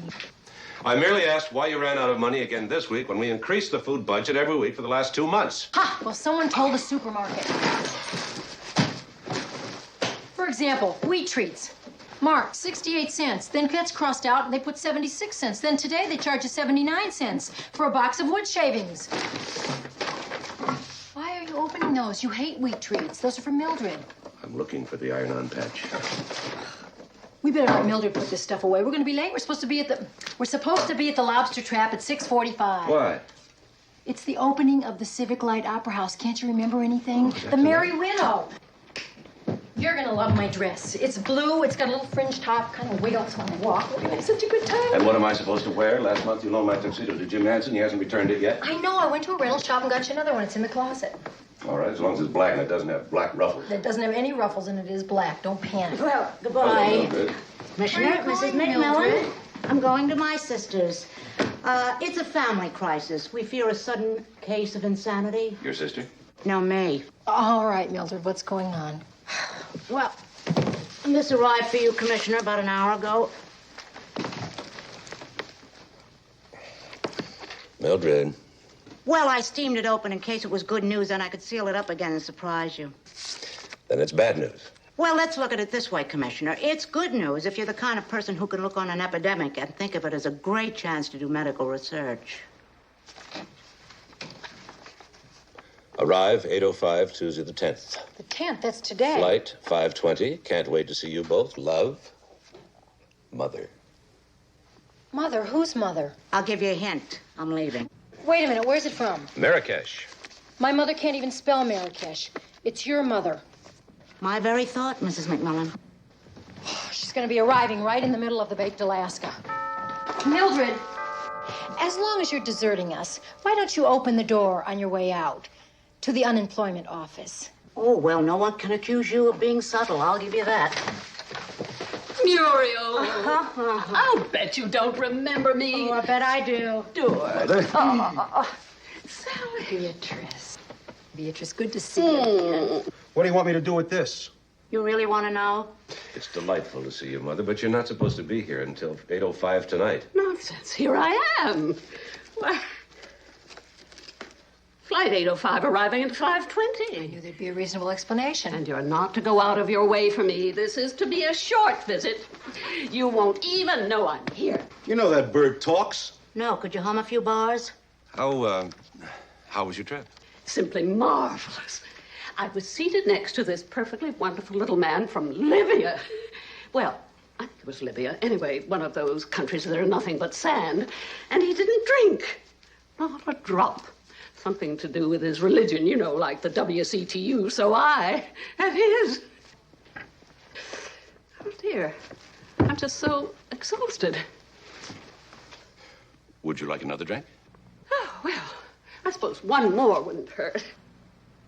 And tomorrow I'll tell you all about Meg and Randy and that delightful little place they have on the Big Island, you know, Hawaii. Yeah. Well, your visit sure did catch us by surprise, Beatrice. We did have an appointment at 6:45. I suppose you'd probably like to go right to bed. Oh, indeed I would, but I can't, I'm afraid. Looks like we're the in place to be this season. Today's the 10th, you know, October 10th. Andy Kennesaw's 90th birthday. Who? Well, he's one of the dearest people I know. He was a business partner of your grandfather's. Surely you remember my talking about him. Well, no, not really. Well, anyway, he wrote to me in Marrakesh. The dear man said I simply had to come back for his birthday celebration. He says he has some fantastic news, something that's going to make us absolutely rich. Isn't that wonderful? It sounds great. And we're all invited. But, of course, if you two have something planned, you run right along. I'll try to get there by myself. Mother, I'm sure I can still find my way around this city, even though it's dark. Mother, I am not going to let you spend your first night back home alone. Besides, we'll just all go to the party for, is it Charlie? Andy. Andy. We could all go over to Andy's birthday, wish him a happy birthday, and then duck out and still make it to the theater and the cast party after, right? Right. Now, where is the celebration? So she looks up at me with these big cow eyes of hers and says, "Now tell me the truth, Andy. Am I the first girl you ever... Andy. Am I the first girl you ever kissed?" And I said, "I don't know, honey. Were you in a motel room in Albuquerque about 6 years ago?" If she was, she would have remembered. Where's the champagne? Champagne? Where's the dancing girl? Dancing girl? They took one look at you and they went home. I bet your old lady don't even know you're out tonight. He sure does, and so does my wife. Listen, I don't think the kids are having such a good time. They certainly are. Well, as soon as cake's served, we'll let them go. You know, you and I have got a lot of talking to do, little B. Tomorrow, we're going to drop the lid on the stuck-up little fella named Preston Halsey. Now, he thinks he can scare me, but I tell you, if we work this right, we're going to be rich. Here she comes! Well, for he's a jolly good fellow, for he's a jolly good fellow, for he's a jolly good fellow, that nobody can deny. Well, now isn't that nice? You know, if I'd known I was going going to live this long, I would have taken better care of myself. Andy, not yet. First the cake, then the toast, then you can drink. Seems like a lot of trouble for just a drink of champagne. Make a wish, Andy. Oh, yes.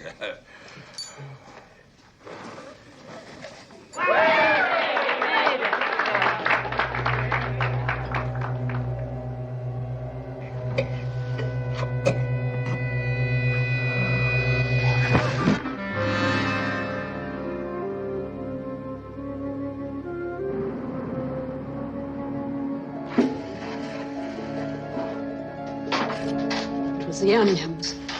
Those dreadful creamed onions. Oh, Beatrice, try and relax. Honestly, you have to expect things like this when you get on in years. Well, I mean, that many years. Doctor. Are you Beatrice McMillan? Yes, I am. He wants to speak to you, but only for a few moments. He's been sedated. How is he? I don't want to alarm Mrs. McMillan. Well, he is going to be all right. I think so. It's just that his collapse may not have been from natural causes. What? What do you mean? Well, I'm not going to say anything prematurely. I'll call you in the morning after the lab tests are in.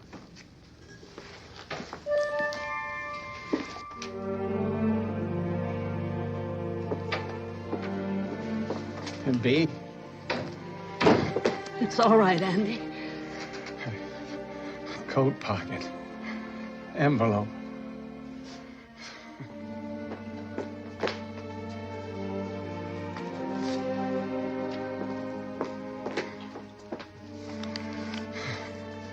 Be strong. Be. Don't sell. No matter what. Don't sell. Worth millions. Secret. Secret. Doctor.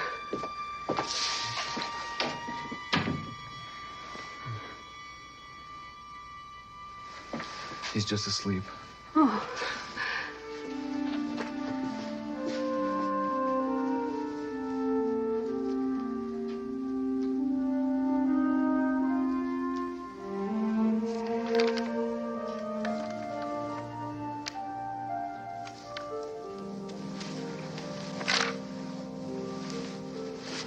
What's the matter, man? I don't know. Mother, I guess. Coming home and dashing off to bed like that, it's not like her. Oh, she's just tired. She's not that tired. She's up to something. What was that? A noise? I know it was a noise. You're not going down there. Mac, don't you watch television? You're supposed to call the police. I am the police. I don't mean that. This is no time to be a hero. Shh.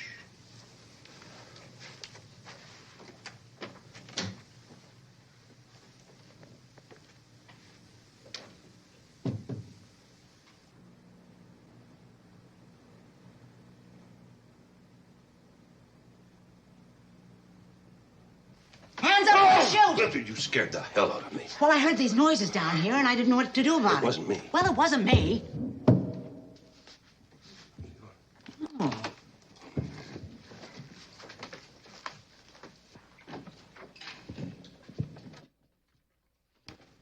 Mother.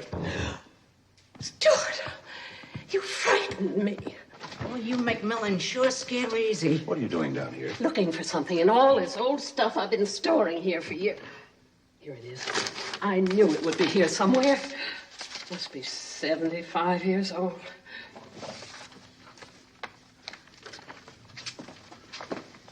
The Kennebec Alfalfa Corporation? Your grandfather's company, Stuart. Oh, I'm sure I've told you. No. He and Andy were business partners. Kennesaw, McMillan, Kennebec. No, you never told me. And tonight, Andy gave me his proxy for 1,000 shares. Tomorrow, I'm going to go to the stockholders' meeting, and I'm going to vote not to sell. Not to sell what? Our shares, I presume. Listen, if anybody offers you $1.87, I'd grab it. Mother, let me get this clear. Tomorrow morning... At 11 o'clock. You're going to a meeting with this musty, worthless certificate and vote not to sell 1,100 shares of a company that's been forgotten over 75 years? Oh, dear, Does sound kind of foolish, doesn't it?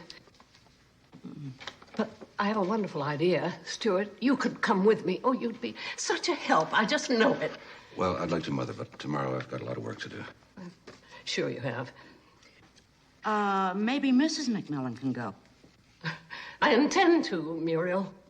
She means Sally, Mother. Oh, do you think she would? Oh, it'd be so nice for us to have some time together. Oh, she'd love to. I'm sure of it.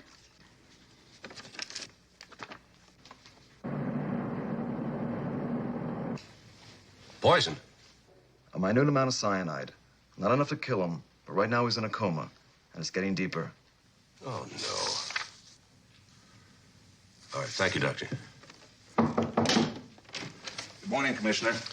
Somebody tried to poison that sweet old man. Sir? Yes, sir? Get me the precinct commander in Daly City.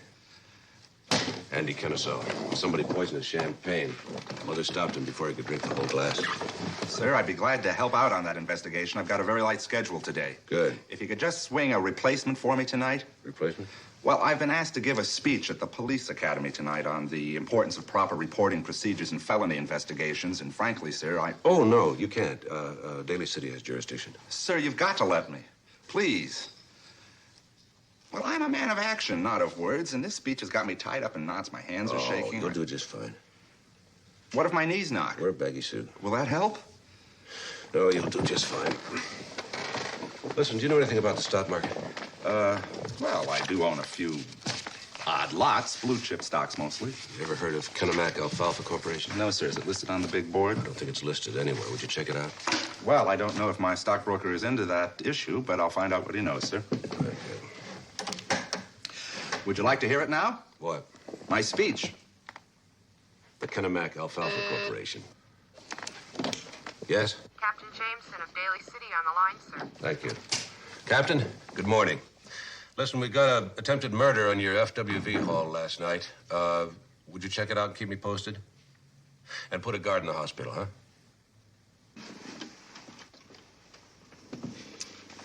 Looks like you were right, Mr. Halsey. Small turnout. We'll get through this without any trouble. Oh, I expect we're going to hear from Leibowitz. We can handle him.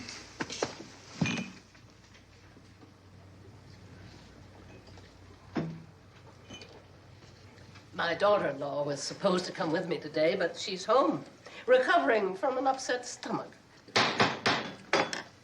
The annual stockholders' meeting of the Kennebec Alfalfa Corporation will now come to order.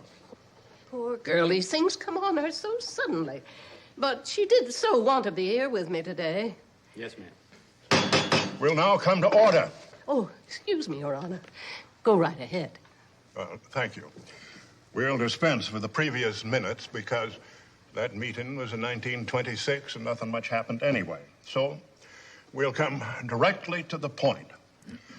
I guess most of you know Mr. Preston Halsey and why he's here.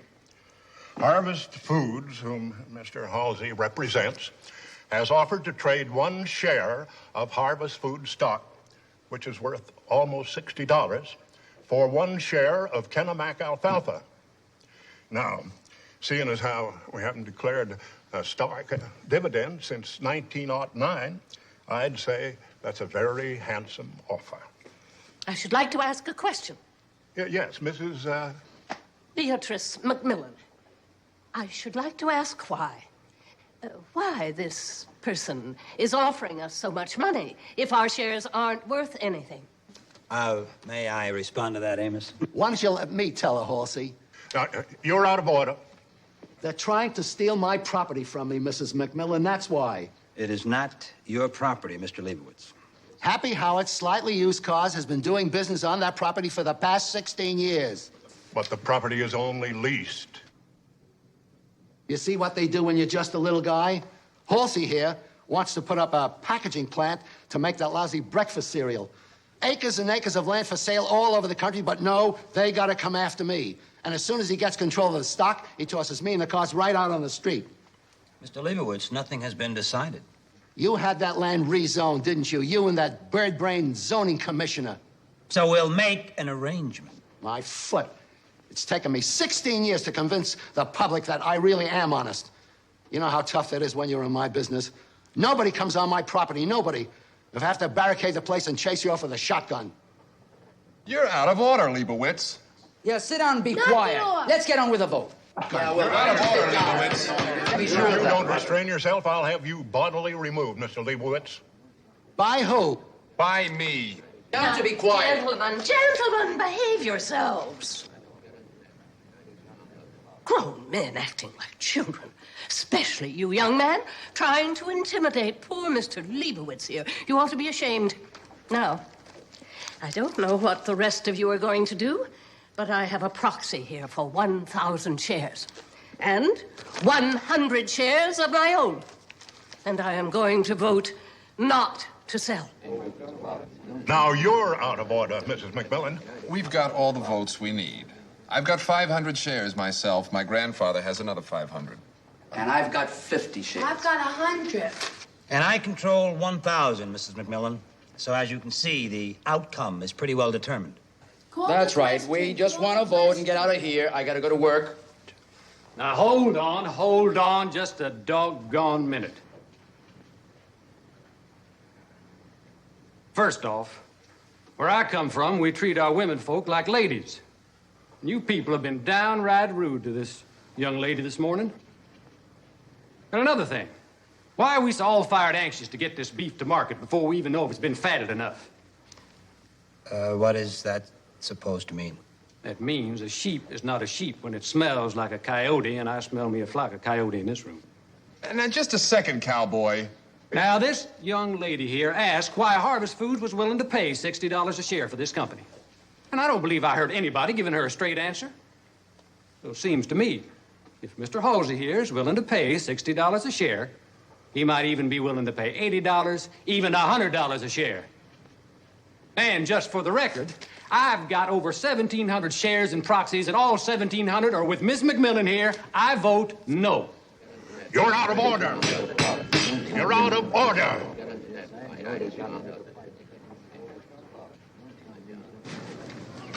I appreciate the way you two went to bat for me. Oh, matter of principle, Mr. Leibowitz. Did you notice Mr. Halsey? He bites his lower lip. Very, very nervous man. Can I drop you somewhere? No, thanks. I got me a rented car. Oh, isn't this lovely? Well, my daddy gave it to me the day before he died.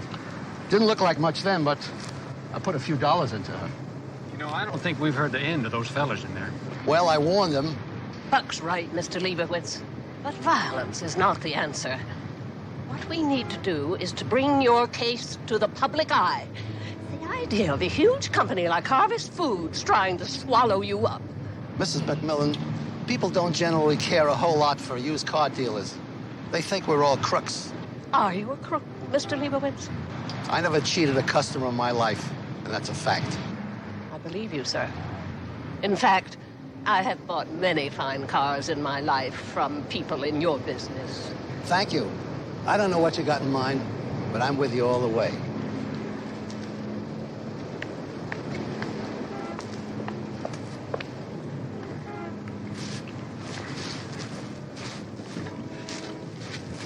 Allow me.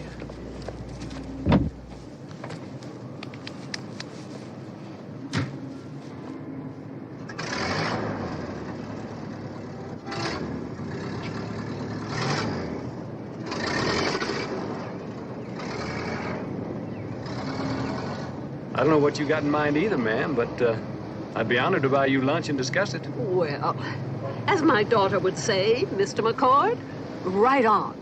We can work out our plan of attack.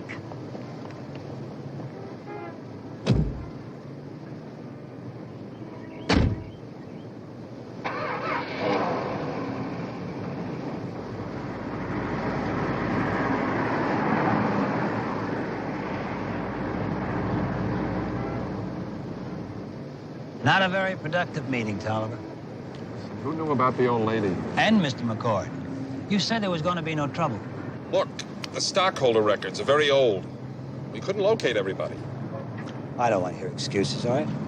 Well, how do you think I feel? 500 shares at $60 a share. I've got $30,000 on the line. You're going to have more than that in the line if you blow this. Believe me, Mr. Halsey, I want this merger to work more than you do. All right. I want another meeting in 10 days. Well, I don't know if we can do that. It's all legal and proper. Check your charter, paragraph 11. And I promise you, the next time, the outcome is going to be different. I'll find those other stockholders, and I'm going to bury that old biddy and that cowboy in proxies. They've started something here they're not going to be able to finish.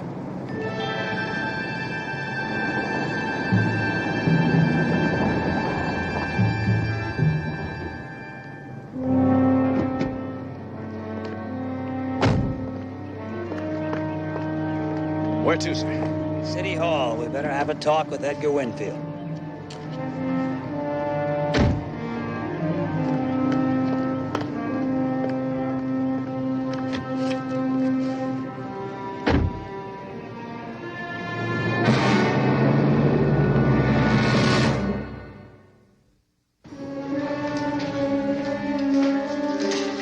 Dr. Fraser. Commissioner Hosey. No better, I'm afraid. Is he conscious yet? He's gone deeper into the coma. It's no longer a question of poison. That just started the problem. A man his age, it doesn't take much. I was hoping to talk to him. Oh, what about his granddaughter? She's in the room with him. Name's Jill. Jill, thank you.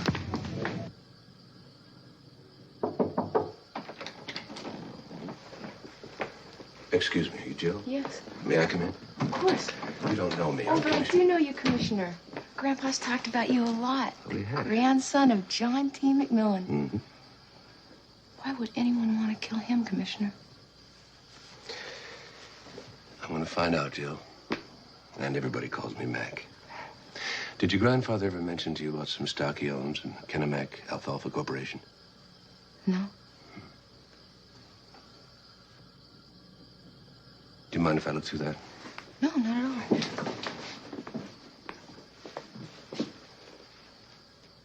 I'd sure like to meet your mom. Hmm? Grandpa talks about her all the time. Busy Bee. That's what he calls Busy her. Bee? Yeah, he says it's short for busybody. But I don't think he means it. Jill, about 4 days ago, your grandfather had an appointment at City Hall. Room 348 at 2:30. Do you know anything about it?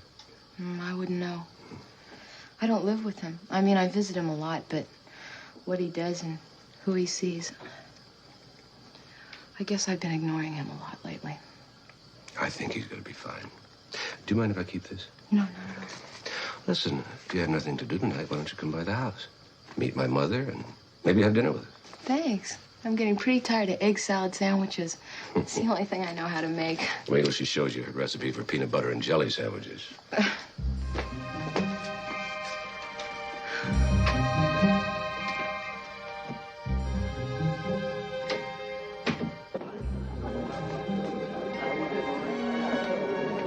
Commissioner, there you are, sir. We've been trying to locate you.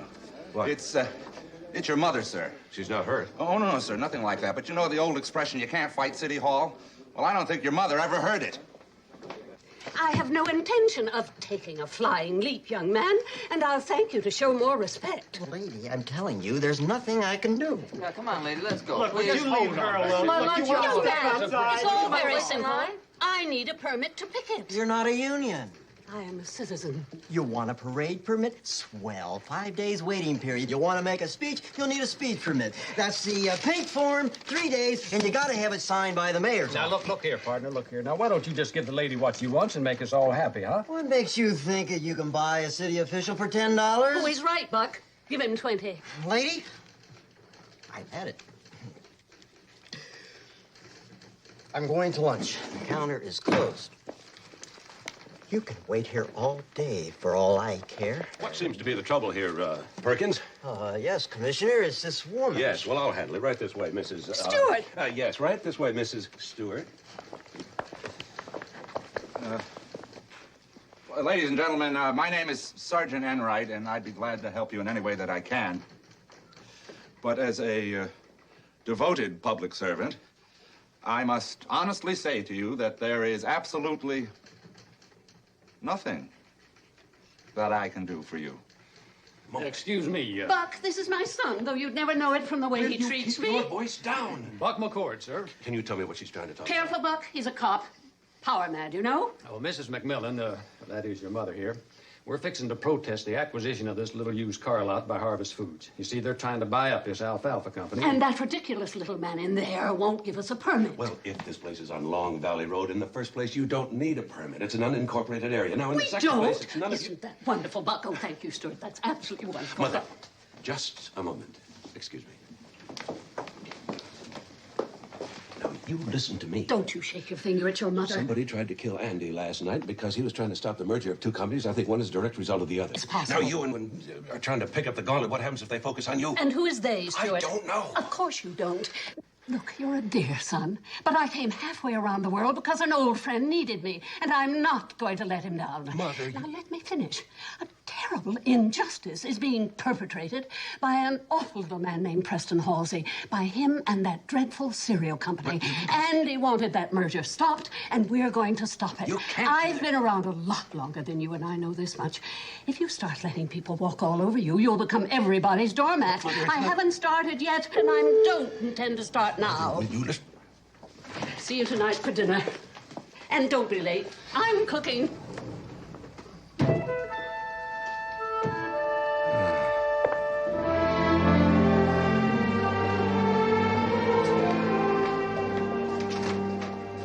Hello, Mac.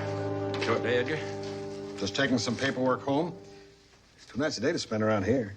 How's the new Mrs. Winfield? Oh, wonderful, wonderful. She's picked me up any minute. What can I do for you? Tell me about Andy Kennesaw. Who? Andrew Kennesaw. Old man, 90 years old. Never heard of him. You never heard of the Kennemac Alfalfa Corporation? Sorry. Come on, Edgar. This slip was found in Andy's wallet. It has your office number on it. What are you accusing my husband of, Mac? Oh, it's all right, dear. I thought we'd heard the last of those charges. Bribery, favoritism. Edgar was cleared. I know that. But you don't believe it. What does it matter? He was cleared, wasn't he? Then why are you here asking these questions? Somebody was almost killed last night. And you think Edgar may be involved? From bribery to attempted murder, what next? Oh, it's enough, Liza. Mac's only doing his job. When are you going to leave him alone? Look, Mac, dozens of people come in here every day. There are crackpots and cranks of every description. He could have been in here, but I really don't remember the man or this Alfalfa Corporation. Now, if you'll excuse us. Sorry to bother you.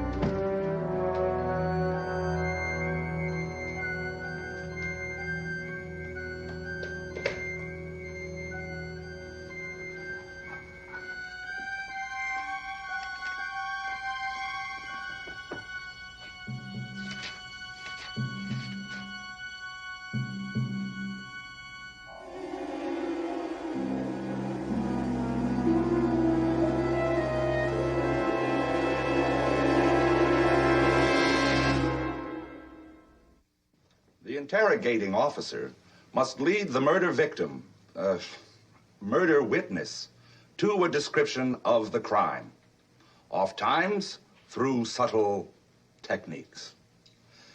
The experienced officer, however, needs no instruction in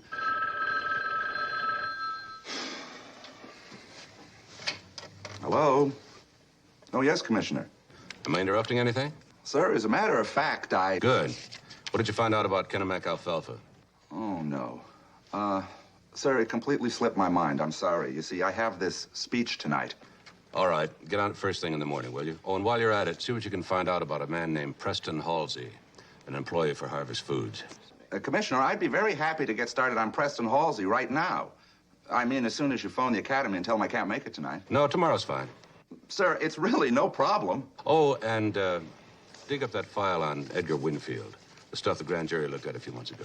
But, Commissioner, I can give that speech any old time. No, tomorrow's fine. Good luck tonight. Thank you, sir.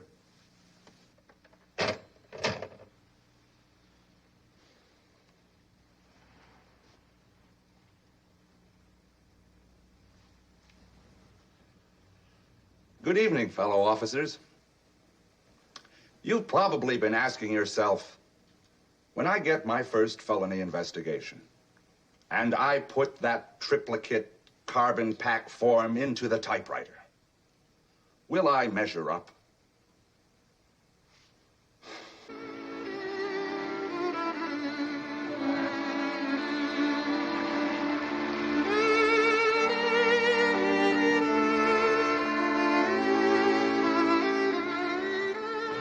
Now, gentlemen, please. I can recommend goulash, ragu, roast lamb, or alfalfa. Don't get cute, friend. Easy, Jip. Mr. Halsey's made you a very fine offer. Yes, so he has. $120 a share for worthless stock. Okay, how much do you want? I cannot sell you what I do not own, sir. What? I've been trying to tell you my stock. I sold it this afternoon for twice what you offered me. Sold it to whom? Stockbroker, acting for somebody else. It was a condition of the sale that I do not reveal his name. Now, may I recommend the turtle soup?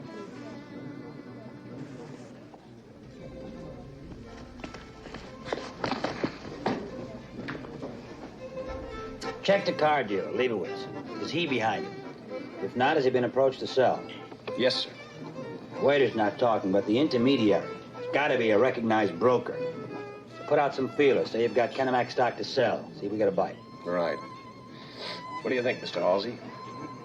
Well, the odds are it's the old lady and the cowboy. But who knows? Maybe we're getting quick pitched by our friend Mr. Winfield.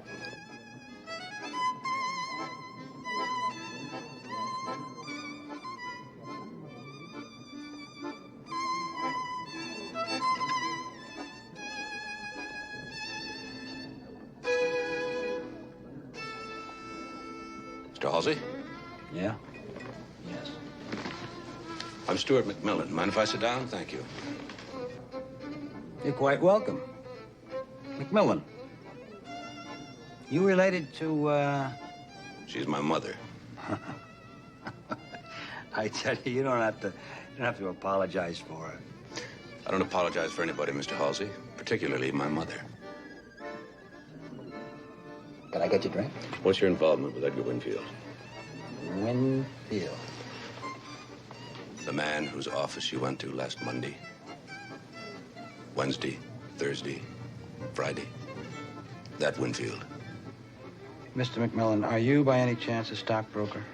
Police commissioner. Oh, you're that, McMillan. What's your involvement with Edgar Winfield and the Kenemac Alfalfa Corporation? Well, it's very simple. See, we want to put up a plant on property owned by the Alfalfa Company and leased to Howard Leibowitz. He's a used car dealer. Now, Mr. Winfield, he has agreed to rezone. All I've got to do is acquire the land. See, I buy the land for more than it's worth. Everybody comes out a winner. Except Andy Kennesaw. I don't know. He was going to stand in the way of the stock purchases. Somebody tried to poison him. Oh, Commissioner. What do I look like, a common thug? Listen, Harvest Foods is a gigantic corporation. And because of tax advantages, we can pay more for that land than it's worth. But if your mother persists in preventing this merger, why, you know, we can go someplace else, then nobody gets anything. Now, why don't you tell her to think about that? Who's got the red paint? There's plenty of it on the carpet. Maybe you could scrape it up and use it again. I need some more staples for these poles here. Oh, wait, Mrs. That's very nice, dear. I've never seen a green and yellow eagle before. That's not an eagle, that's a vulture. Oh, yes, of course. Ah, Jill, it's so nice you could come over this evening. Oh, it's nice to be here. Ah, good. Stuart, there you are. Hi, Commissioner. Look, everybody here. Stuart, we've been so worried about you. Oh, I had to meet someone. We've just been swamped, and you have such an artistic flair. I've been telling everyone how you painted the Thanksgiving turkey all by yourself when you were in the 3rd grade. Now, Mother, let's talk. I am not going to paint.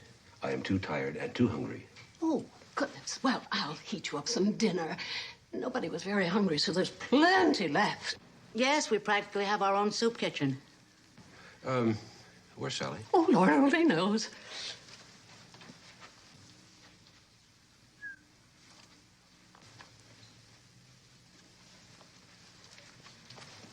I'm going to bring you a hot plate, and I'll put a little orange sauce on the boiled octopus.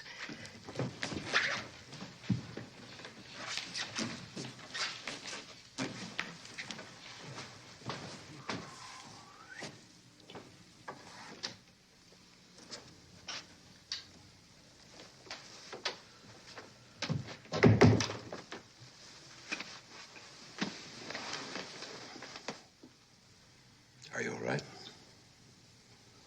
I feel very calm about it now. Well, I know how you feel, but it'll be over soon. Oh, I know. That's why I think I'll just stay up here in my room and meditate. When we were married, it was for better or for worse. Mac, I love Beatrice. Really, I do. It's just that sometimes your mother can be a little... Well, she's your mother. What she is a lovely lady who is genuinely interested in the welfare of the people around her. True. That's true. And right now, she's got this thing about Harvest Foods. Yes. Well, I've got this thing about not leaving my room.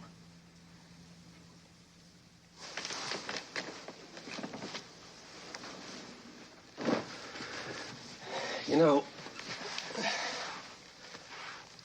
she's so naive, she thinks that a handful of people can bring a huge corporation like that to its knees. You and I both know that's ridiculous. You know yourself what they're doing, raising the price of the cereal to 79 cents, and why not?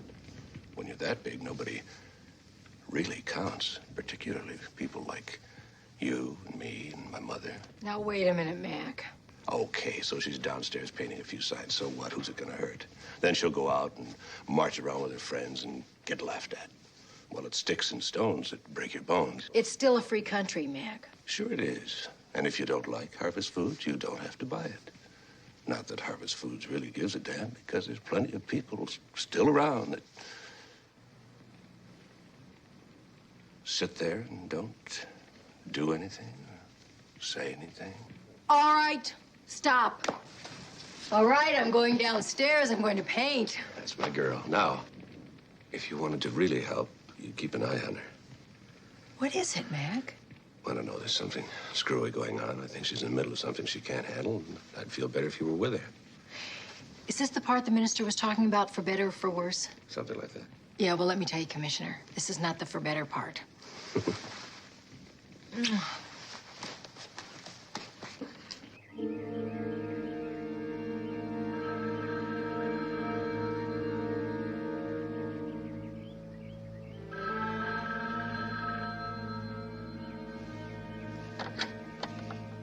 Yeah? You're a troublemaker, Mr. Leibowitz. We don't like troublemakers. Huh? Who is this? Some of us have a lot of money tied up in this merger. We don't want to see anything go wrong. Hey, who is this? Play ball. When you find yourself playing a game you can't win. Now, we can get you, get the old lady, get any of you. Anytime, any place. If you don't believe me, take a look out the window at your garage.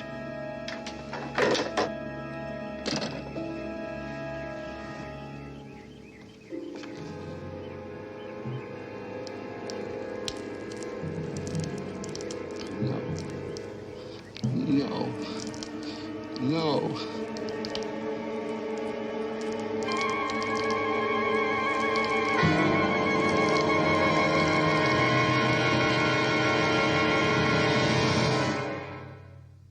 No. What do you mean, no?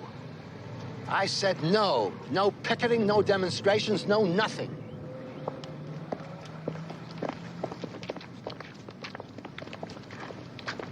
But how do you expect to win this fight if you don't fight? Mrs. McMillan, I quit. I give up.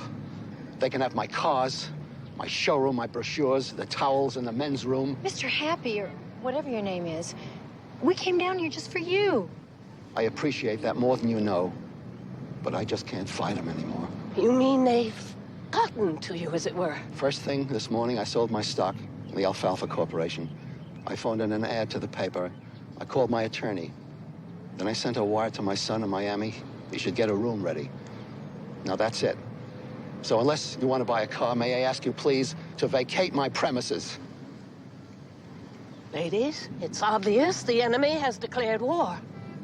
And our man, Mr. Leibowitz, is the first casualty. Therefore, I think we should counter with a frontal attack and hit Harvest Foods head on. Downtown. Beatrice, you mean the new headquarters building? This is Saturday. Well, what difference?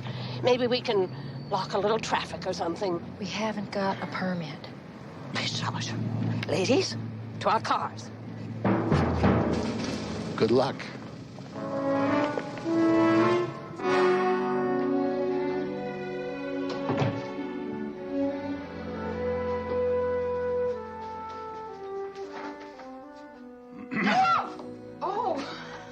Oh, Commissioner, you scared the wits out of me. Oh, sorry. I'm looking for Sergeant Mulder. Oh, I'm Sergeant Mulder. Lorraine G. Mulder. Shield number 2371. Oh, it's nice to see you. Oh, well, maybe I ought to put my badge on. Oh, that won't be... Now, be careful. Well, since I'm not in uniform, maybe I should. Does that look all right? Oh, yes, it looks just fine. I don't think anybody will miss it. Oh. Oh, I've got almost all the stuff you asked for, sir. I'll have this typewritten. And these are copies of the documents. The Kennebec Alfalfa Corporation. It was chartered in 1901. And the principal officers were Andrew Kennesaw and John T. McMillan. Is that any relation, sir? Yes, my grandfather. Oh. Oh, well, the purpose of the company was to engage in research and development for new uses of the alfalfa. But we don't cross-file any copies of patents or copyrights. Those would have shown up if the company had made any significant discoveries. And these? Deeds, title searches, tax reports. See, the company still owns a few small parcels of land in and around the Bay Area. You know, an acre here, a few acres there. I think there are about 6 in all. So, well, see, our records are just a little incomplete because of the '06 earthquake. This little parcel of land is where the used car lot is on. Oh, right. That's leased to Howard Leibowitz. It's a mixed residential zone, R2. Thank you, Sergeant. I hate to call you in on a Saturday morning like this. Oh, that's no problem at all, sir. I'm studying for the lieutenant's exam. I hope to be made a captain by the time I'm 30. If I can get somebody to notice me. I don't think that will be a major problem. Thank you. Good luck. Yeah.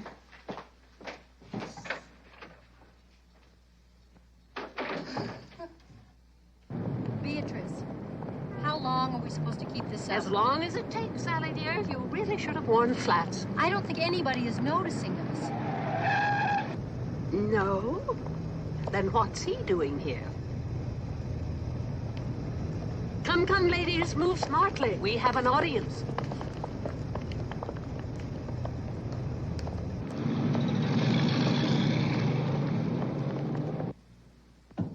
Come in. Tom. Sorry I took so long. Never mind all that, Preston. What are those people doing down there? I came in on a Saturday morning to catch up on my work, and I'm confronted by a bunch of women babbling something about alfalfa. I believe I memoed you on the 1st regarding our plans to acquire the Kennebec Alfalfa Corporation. You see, they control the acreage that we've scouted for the new packaging plant. Wasn't there some zoning problem there? I worked that out with the zoning commissioner, Mr. Winfield. Well, that's all just fine, Preston, but what's it got to do with a parade by my front door? Well, in matters like this, there's always a couple of cranks, but I wouldn't worry you about it because they're not going to be there that long. Now, look, we've got enough troubles with the public already. If it isn't short waiting, it's mislabeling or price fixing and who knows what else. Now, if this alfalfa company acquisition is going to mean that kind of publicity, I want no part of it. Just forget it. Find someplace else for the plant. Tom, that site is ideal. I don't care. We're here to sell cereal. America loves sweet treats and frisky flakes, and they're going to keep on loving them. May I use your phone to call the police? Police? That's the last thing I want down there. Well, actually, I've already called the police, but it might not be too late to keep them away. wrong, Preston. It is too late.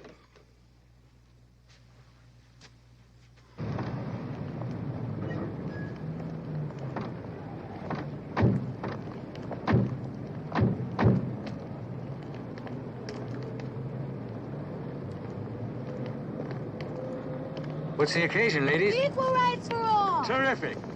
Now, who's in charge of this festival of indignation? No one's in charge, officer. This is a spontaneous protest against the monopolistic powers of big business. May I see your permit?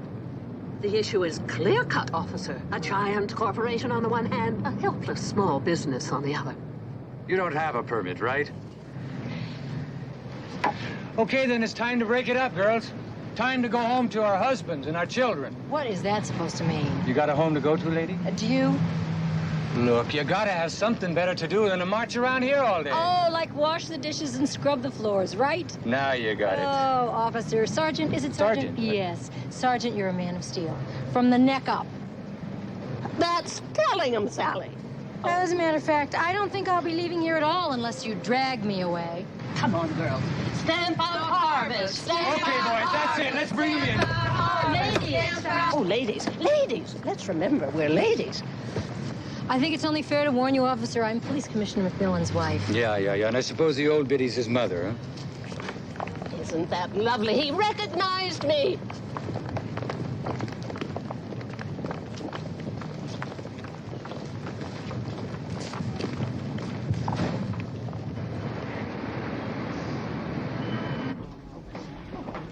Oh, Commissioner, good morning.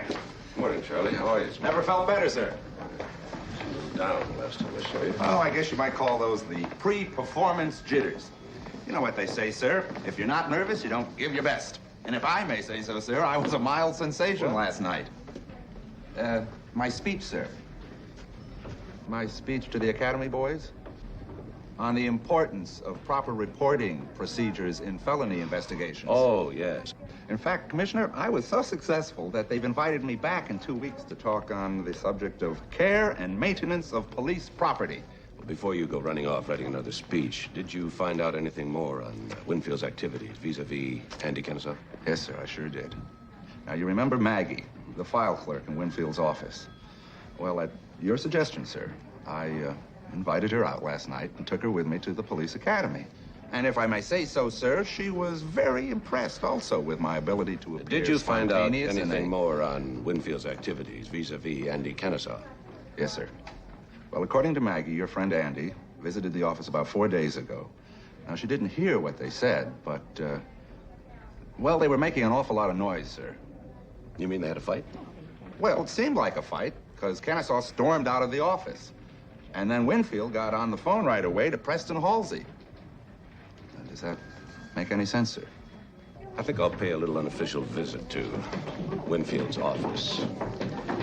You want me to go with you, Commissioner? No, I'll go alone. I can't quite put my finger on it, but something strange is going on. I'll give you a call.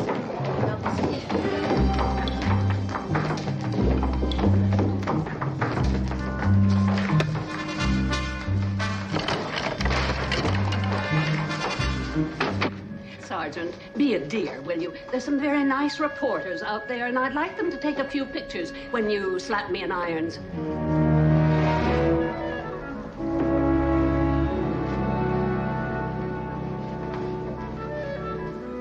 Favoritism, that's all it was. If I'd been anybody else's mother, I'd have been locked up by now. And with good reason. Oh, Stuart, stop behaving like an archbishop. Sally, you were there. Why didn't you stop her? Because your mother was absolutely right. About what? My wife and my mother hauled into a police station, nearly booked on a charge of disorderly conduct? Nonsense. We were very orderly, weren't we, Sally? It was that bullheaded sergeant. Stuart, you really ought to do something about your health. It was a peaceful demonstration. Now that's enough from both of you. Thank you. Now I want you to listen very carefully. You two ladies, and I use the term loosely, are going home. I want you to stay at home. You can do needlepoint, you can play canasta. You can even invite some friends in for tea. Mother, you can even cook. But under no circumstances will I allow you two to meddle in this case any longer. Andy Kennesaw was poisoned. He almost died. He still might die, considering his age. There's a lot of muscle being applied to make this merger work. And when there's a lot of muscle applied, someone can get hurt.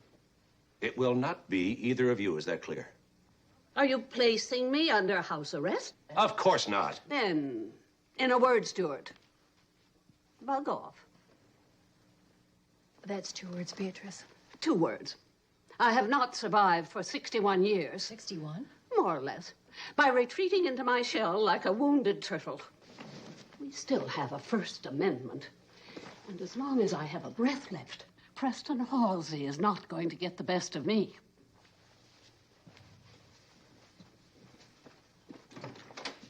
And that's a promise. Did you ever notice how much you and your mother look alike when you dig your heels in? Yeah, but I can handle myself in a tight corner. Oh, Mac, I would not underestimate your mother. We are talking about attempted murder. Harvest Foods wants that alfalfa corporation. They'll stop at nothing to get it. Look what happened to Andy. You can't be serious. I am very serious. In the last 24 hours, I talked with Edgar Winfield and Preston Halsey. Now, whatever is going on, they are 2 very desperate men. Now, I can't stop my own mother. She won't even listen to me. But maybe she'll listen to you. Oh, that would be a first. Will you give it a try? No guarantees. It's a deal. Is this any way for a police commissioner to act at 11 o'clock in the morning? You want to try me at 11 o'clock tonight? Mm-hmm.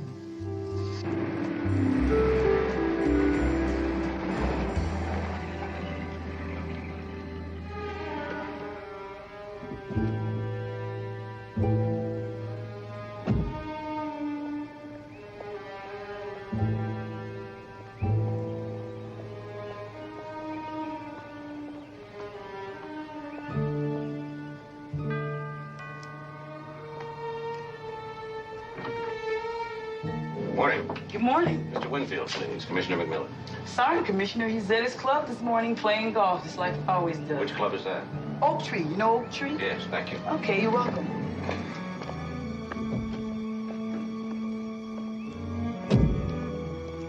Oh, Mac, what a lovely surprise. Liza?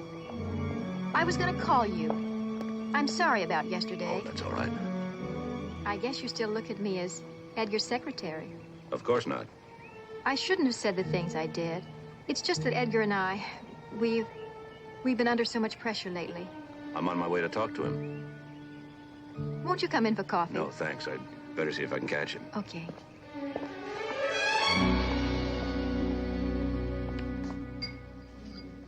In and out.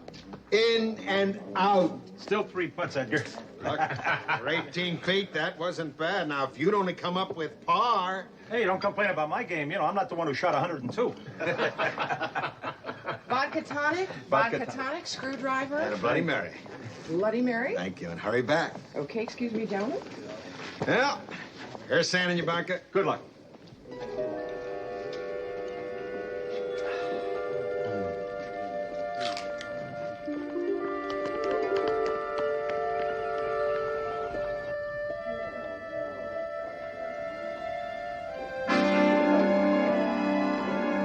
Back, please. I'm Commissioner McMillan. Oh, Commissioner, I'm Dr. Joshua Tubb. What happened? Andy was having a drink, and he just collapsed. He's dead. 1 second he was laughing, and the next second, zap. I've never seen anything like it. Which is his drink? That one right there.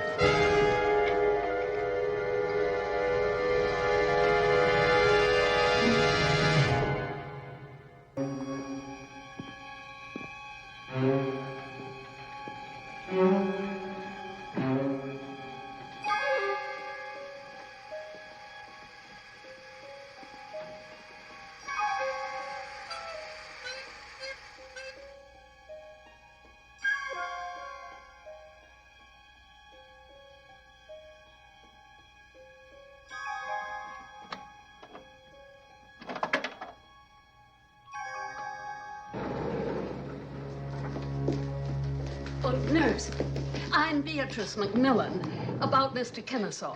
Yes? Well, Dr. Fraser called. He said his condition is improved. He's improved, Miss McMillan, but he isn't allowed any visitors. Oh, well, who was that? I beg your pardon? Well, some man just walked out of his room. Didn't look like Dr. Fraser. Well, I don't know. There shouldn't be anyone in there. Young lady, I can't permit you to disturb the patient. You can't go in there. Grandpa? Code blue, 234 West. Code blue. Stand back.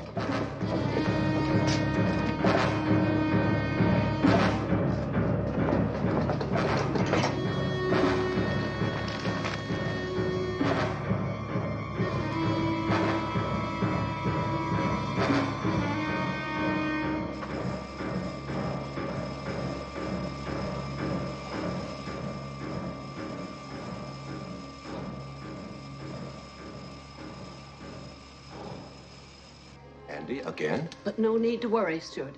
He's all right. Well, what about the guards? Well, he had to step down the hall for a minute. Why? Well, even guards have to step down the hall for a minute. Oh. Some man dressed as a doctor or an orderly went in there and shut off the oxygen. I got a look at him from the back, but just for a second. It could have been anybody. Oh, nonsense. It was Preston Halsey. We all know it. Who's down there now watching to see it doesn't happen a third time? I have some presence of mind, thank you. I ordered a private nurse to be in the room around the clock. I'm sure it's covered by Medisic or whatever it is you call it. Now, Stuart, I think it's high time that Preston Halsey was brought in, as you say, and made to talk. Mother, you just don't go around arresting people on supposition. Nonsense. It's done all the time. Why don't you make some coffee or something? Why, I thought you didn't like my coffee. I adore your coffee. Well, all right. I'll call you the minute it's ready. How do you want it cooked? Black? I think that would be the best way, Beatrice. You must be pretty desperate to get her out of the room if you're willing to drink her coffee. Edgar Winfield's dead. What? Poison. Poisoned? Mm-hmm. Cyanide. Same kind used on Andy at the party. Why? For some lousy little company that nobody's ever heard of or cares about? Somebody cares. I'll see about Mrs. Olson. You get the door.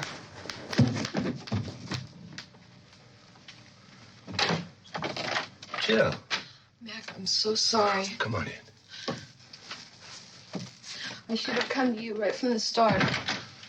Come sit down. What is it? A few weeks ago, Grandpa gave me this. He said that if he was to die suddenly, I was supposed to give it to you. Well, when he was poisoned, but then he survived, I didn't know what to do. I mean, I couldn't ask him. So I just held on to it. Oh, Mac, I'm such a fool. Easy now, easy.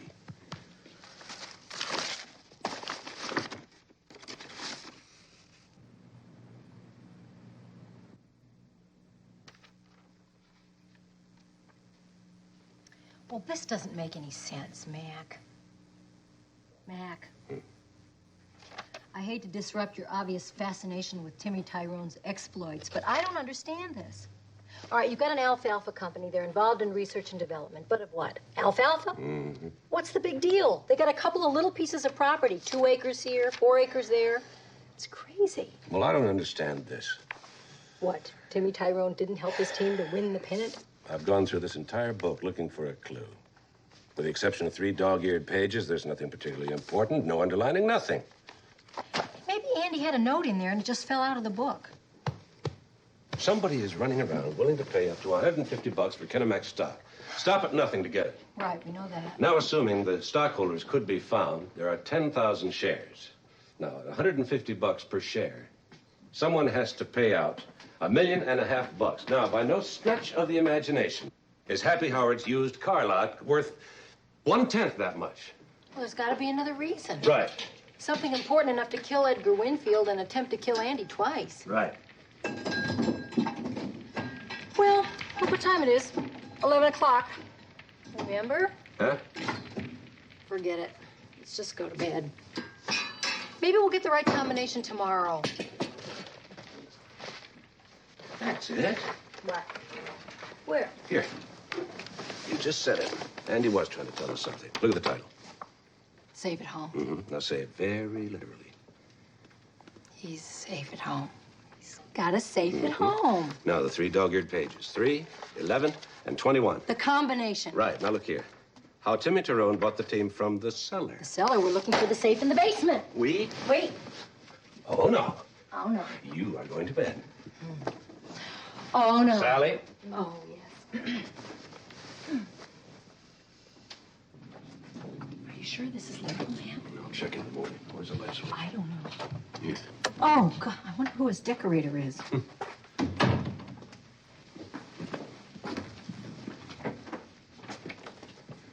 Sally. Oh.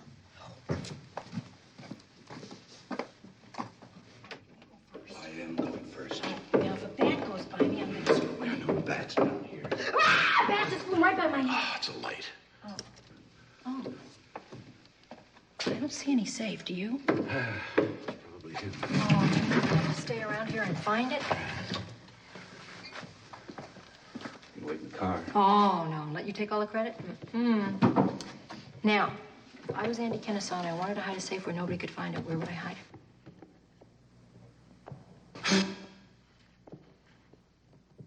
Behind a furnace. No, if it was lit, it would get too hot. Behind a painting. They always put them behind a painting. Hot.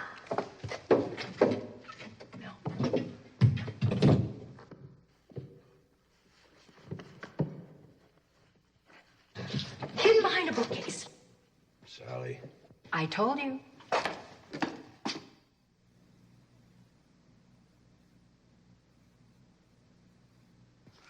Huh.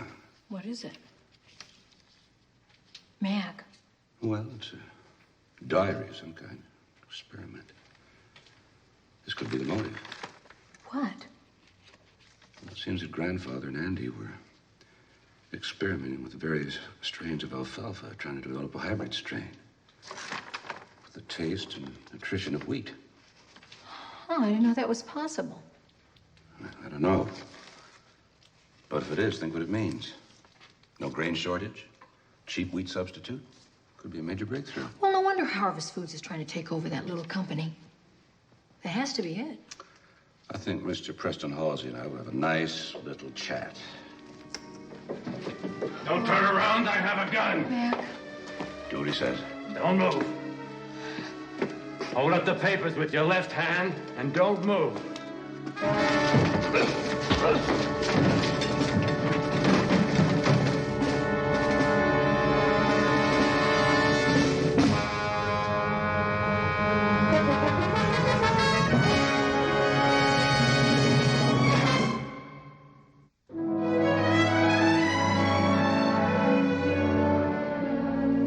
What did you do? Follow us to Kennesaw's house? You're wasting your time, Commissioner. I'm not saying a word until I see my lawyer. Stuart, what is going on here? Why have you arrested Buck? He's a dear boy who has been helping Sally and me. Mother, Buck is a dear boy who's been using you. He is not from Texas, and I doubt if he knows which end of the cow the milk comes out of. What? William G. McCord of Grand Rapids, Michigan, an employee of All-American Breakfast Foods. A wolf in blue suede jacket. You mean he's an industrial spy? Who may be guilty of the murder of Edgar Winfield and the attempted murder of Andy Kennesaw. Now, come on, Commissioner. You don't believe that. Maybe, maybe not. All right. Look, a couple of weeks ago, my company learned that Preston Halsey was trying to acquire Kennebec alfalfa. Now, it seemed absurd, but Preston Halsey is one of the brightest people in the business. And you came out here incognito to compete with Harvest Foods for control of the company? Yes. Then you're the one who's been buying up the stock through that broker. I'm afraid so, Mrs. McMillan. We figured if Harvest Foods was interested, we'd better be too. Well, I hate to tell you this, but you're wasting your time. It seems that Harvest Foods was interested in the long-lost formula. We had it analyzed this morning. It's worthless. You mean Andy's company isn't worth anything? Now, the formula isn't worth anything. No, it certainly isn't. We discarded those theories 40 years ago. And why is Halsey trying to buy up this little company? Maybe he doesn't know the formula's worthless. Now, where were you last Saturday between 11 o'clock and 2 p.m. when Edgar Winfield was poisoned and a second attempt made on Andy Kennesaw? Oh, now, Stuart. I was in Sacramento. I was checking out an old address of a stockholder. Except now there's nothing there but an old tennis court, and so I guess if you're looking for an alibi, Commissioner, I don't have one. All right, you're free to go. But don't leave the city unless you check with us. Thanks, Mrs. McMillan.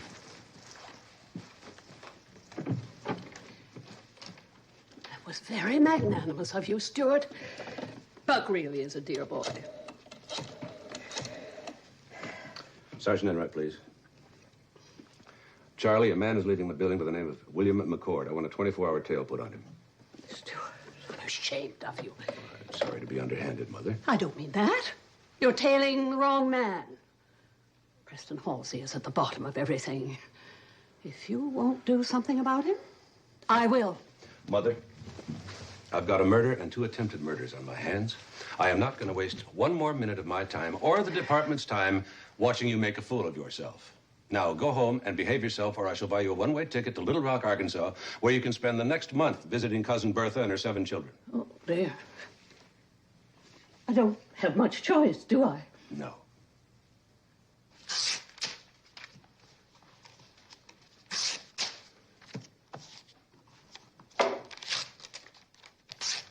They write something you didn't like? Oh, no. I haven't even read the paper this morning. Well, that's not going to make it any easier.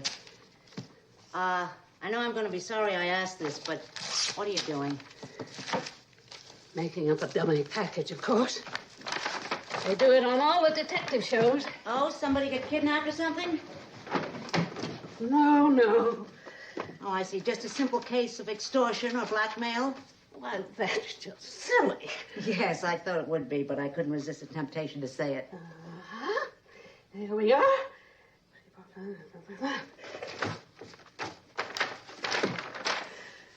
Wish me luck. Luck.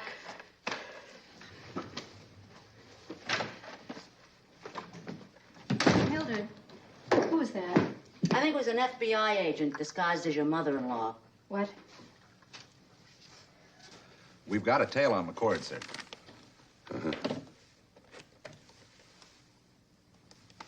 Oh, Commissioner, it's lunchtime. There's nobody in the outer office. Sir, did I tell you that I have been honored? They've asked me to speak again at the Academy. That's something new. Yeah, I thought so, too. Well, it's lunchtime, sir. Are you hungry? Huh? What? It's lunchtime. Let's go eat. Oh, no, later. Come on, let's go down to research. I want to check something out.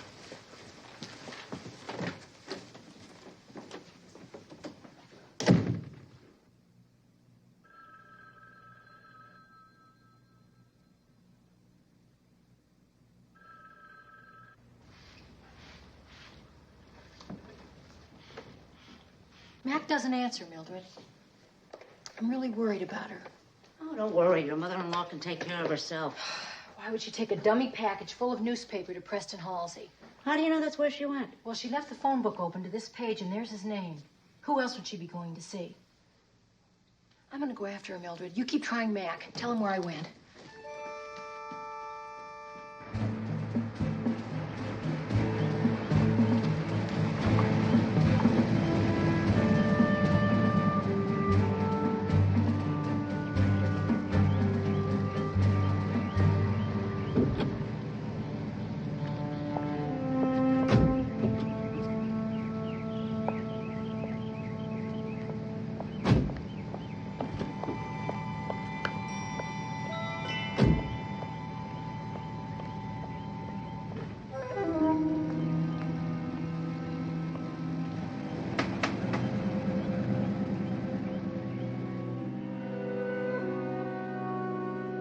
Hello. Anyone here? Hello. Hello. What do you want? Oh, dear me, you frightened me to death. What are you doing here? Well, I'm here, as they say, to do a little business, Mr. Halsey. Well, I'm afraid you're a little bit late. I know what you've been up to. Don't lecture me, Mrs. McMillan. The corporate world is a snake pit, as you're discovering. Men like myself survive any way we can. Including murder? Murder? Oh, don't treat me like a foolish old lady, Mr. Halsey. I've brought it with me. And I'm prepared to sell it, if the price is right. Sell what? Why, the formula, of course. What formula, Mrs. McMillan? Look, Charlie, at the bottom of this page. 6 acres of alfalfa at Hagg's Farm. A piece of property they just bought on Delavan Road. No, I don't see any 6 acres listed. And I never heard of Delavan Road. We have some old maps in the rear, Commissioner, that date back to the turn of the century. I'd like to see one. You know, sir, maybe they just sold that piece of property. And maybe they didn't. Look at this date. January 1906, year of the earthquake. Question. Suppose Kennebec Alfalfa owned a piece of property they lost the records on. If so, where is the property? What about that used car lot? No, it isn't worth near what's been going on. Add it up. Property plus a dead zoning commissioner. Since he's in the middle of it all, title searches, grants, deeds. Maybe he stumbled onto something about Harvest Foods and Kennebec. Here you are, Commissioner. This map is dated 1902. Let's see if we can find Delavan Road, particularly Hagg's Farm. According to this, sir, it's southwest of the bay. Here we are, Delavan Road. And Hagg's Farm. What is it, sir? Well, I don't know.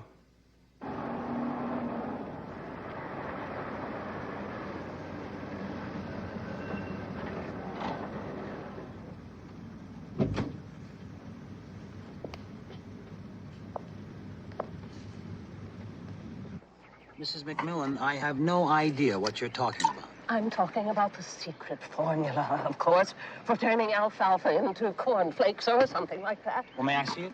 Certainly not. Not yet. Not until you're honest with me, Mr. Halsey. My dear lady, I cannot possibly comment intelligently on your formula unless I look at it. I know you killed that Mr. Winfield, and you tried to kill Andy, and there's no sense denying it. You're really incredible, Mrs. McMillan. Flattery does not impress me, sir.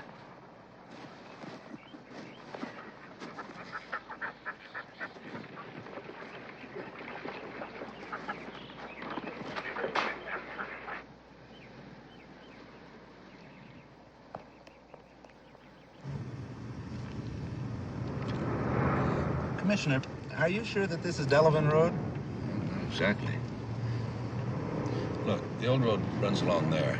Right, and it intersects 13th Street right here. Yeah. Well, this should be it.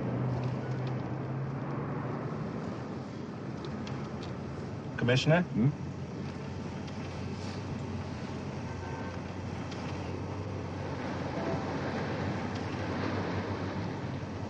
Uh-huh. No wonder Harvest Foods is trying to buy that alfalfa corporation. All right, Mrs. McMillan, all right. What's the difference? Everything's coming apart anyway. That new tower building, that was my idea. Tom Ewing, put that in my hands. I mean, total charge. I knew it was a make-or-break situation career-wise, see? And for a while, things moved along, I mean, just perfectly. Then one day, when the building was nearing completion, Edgar Winfield came to me. He discovered a 70-year-old title flaw. It seems that the Kennebec Alfalfa Corporation still owned the property on which I was building a $15 million office building. Oh, dear. Oh, dear, indeed. Winfield wanted money to be quiet. A lot of money. $10,000 at first, so I paid it. But that wasn't the end of it. He wanted another 10.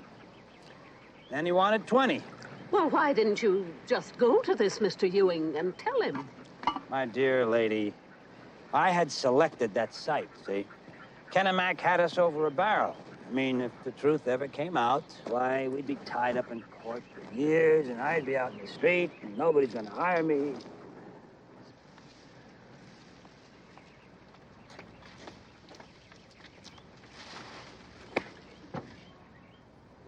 So you killed Mr. Winfield rather than pay blackmail. No. I was trying to buy the company, yes. I would have paid $500 a share, $1,000, anything to acquire Kennebec, right? But murder, no. I swear to you, I know nothing about what happened to Mr. Winfield or to your friend. Mr. Halsey, Why, Sally. I caught her snooping outside your window, sir. Sally, isn't it wonderful? Mr. Halsey isn't a murderer, just a crook. No, just a businessman, Mrs. McMillan. Anyway, I'm going to go see the commissioner, and I'm going to tell him everything I know. I've already written out my resignation from Harvest Foods. Just doesn't make any difference anymore. It's all right. I can't let you do that. Carlisle, what is this? Just a slight change in plans, sir. Over there, ladies. All right. Don't do anything foolish. Who is this man? Well, I thought that he was my loyal assistant. You never can tell, Mr. Halsey. Speaking as one businessman to another. Carlisle, don't ruin your career. What career? Like yours? 20 years of trying to climb a greased pole for what? Ulcers and a bad liver? A lot of money you're too old to enjoy? Not for me, thanks. What is he talking about? Well, I'm not sure, Beatrice, but I think it's trouble. Right, ladies. About $850,000 worth, and all tax-free. A sort of inheritance from Mr. Edgar Winfield. You see, once this bushy-tailed commissioner puts things together, he's liable to figure out I killed Winfield and tried to kill Kennesaw. Unfortunately, I can't leave any of you around to talk about it. Now sit down over there and write what I tell you. Sit down.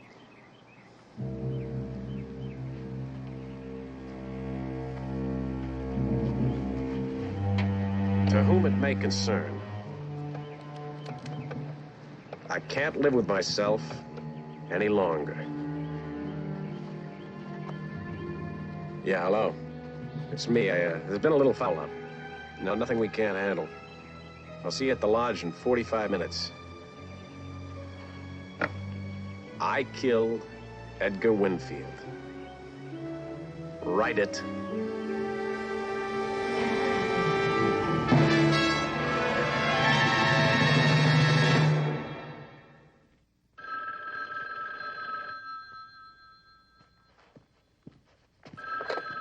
Oh? Mr. Ewing?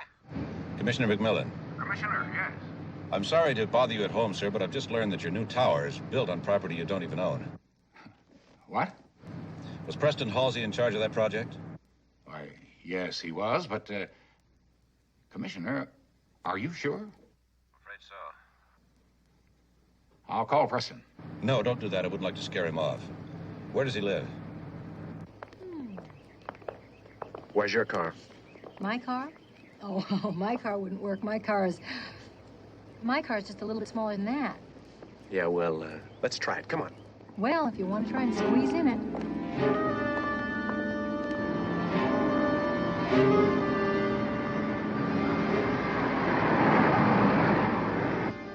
You drive. Oh, no. What? Oh, no. I don't get in the car if she drives. Oh, please, Mrs. McMillan. You've never seen my daughter-in-law drive. Shoot if you must, this old gray head. Died blonde, but I don't get in the car with Sally behind the wheel. All right, lady. Then you drive. Maybe it'll look better anyway.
Drive nice and easy. Straight north on Route 123 till you get to Canyon Road. Then take a left to the lake. Last cabin on the left-hand side. You got it? Certainly.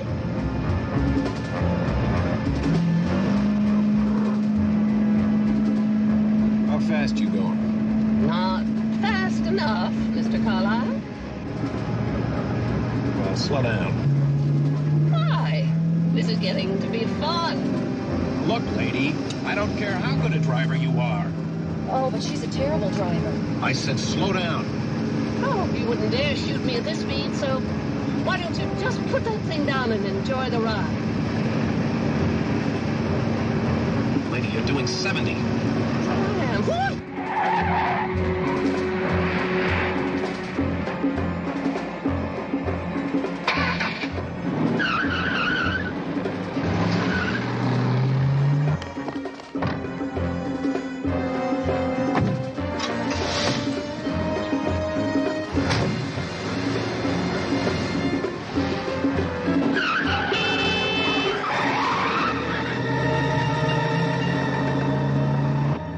Central, this is Commissioner McMillan. I want an APB out on Preston Halsey. Age, early 40s, 5'10", around 160 pounds. Slow down or I shoot her. Oh, Sally, don't you worry a bit. Watch the road.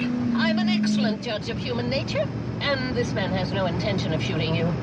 Beatrice, he's a murderer. Oh, that was just poison. Not the same thing at all.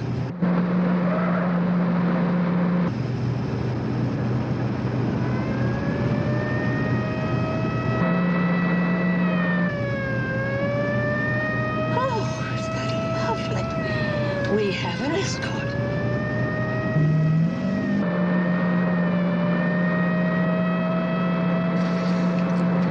This is car 45 heading north on Route 123. I've got a late model station wagon, California plate 376 Queen King George. Please run trace.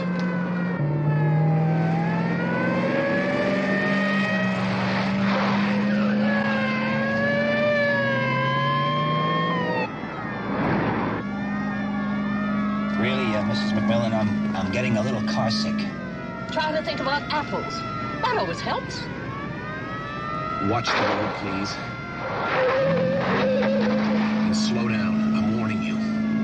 Don't warn me, young man. I'm perfectly capable of handling an automobile at high speed.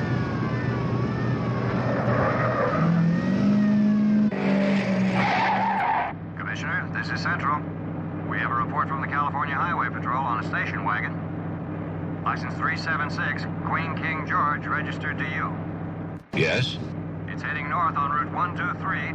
4 people in the car. Driver appears to be a little old lady. Uh-oh. She's been repeatedly signaled to stop, but has made no move to comply. Highway Patrol wanted to check with you first. All right, follow, but do not apprehend. I'll keep in touch. What's it? My mother. Central, this is Commissioner McMillan. I want a chopper at the Stinson Beach turnoff in 10 minutes. Ridden in a helicopter? Actually, sir, I'm more of a balloon man. I mean, I'm full of hot air, but I can rise to the occasion. Oh, good.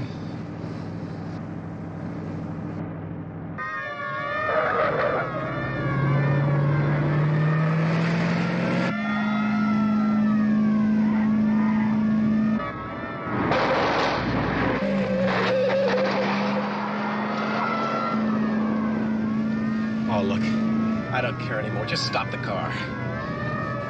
Look, I'm not gonna fight off the whole lousy highway patrol. Oh, yes. And while we're capturing you, what about your accomplice who's waiting at the lodge up on Canyon Road? Oh, no. As my son would say, we're gonna bag you both.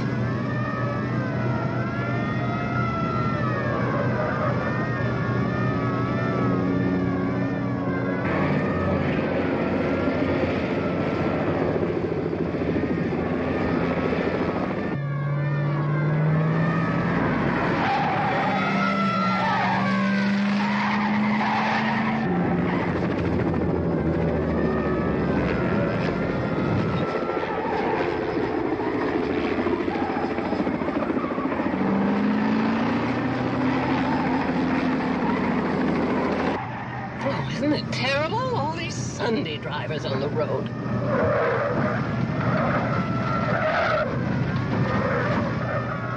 That seems to be Canyon Road. It only took us 25 minutes.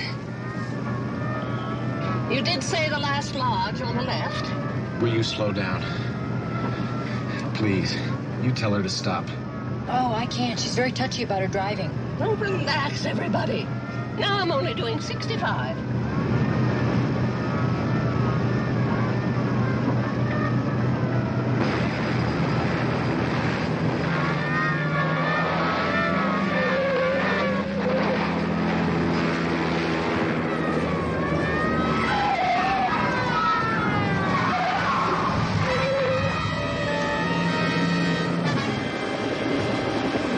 Stay back. Stay back.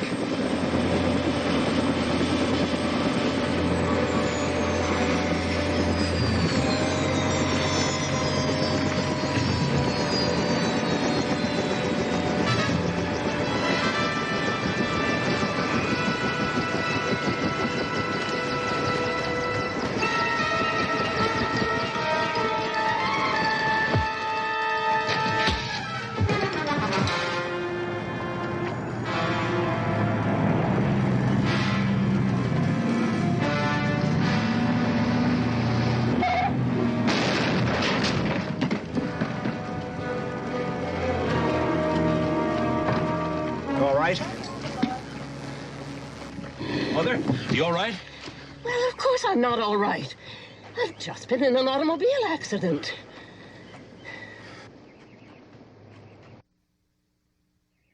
For he's a jolly good fellow that nobody can deny. Listen, try not to fall into this, will you? It took me all day to bake it. Sorry, Andy, we couldn't find any candles. Well, thanks, all of you. You've made an old man feel that he still has a lot of friends left in this world.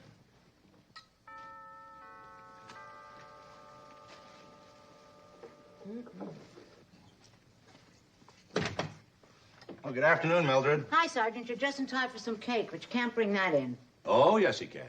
The rug doesn't need any topsoil. Right over here, Charlie. Yes. We'll clean it up later. Oh, that was a royal we if that was My word. Is that real, Mac?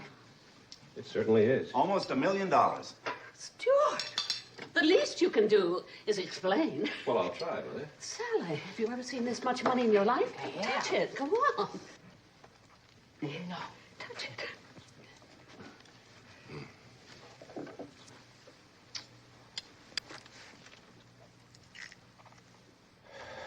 First of all, Edgar Winfield had been taking bribes for the last couple of years. We knew what the charges were, but nobody wanted to talk. Edgar was smart enough not to show the money, so he resorted to a very old and practical device. I knew. He buried it in his backyard. No, Mother, he put it in several safety deposit boxes. Now, enter Eliza, who married Edgar for his money. She decided she wanted out of the marriage, but she found out about the bribes. Dilemma. If she divorces him, Edgar keeps the money. If she reports him, Edgar goes to jail and the money's returned. So where does that leave poor little Eliza?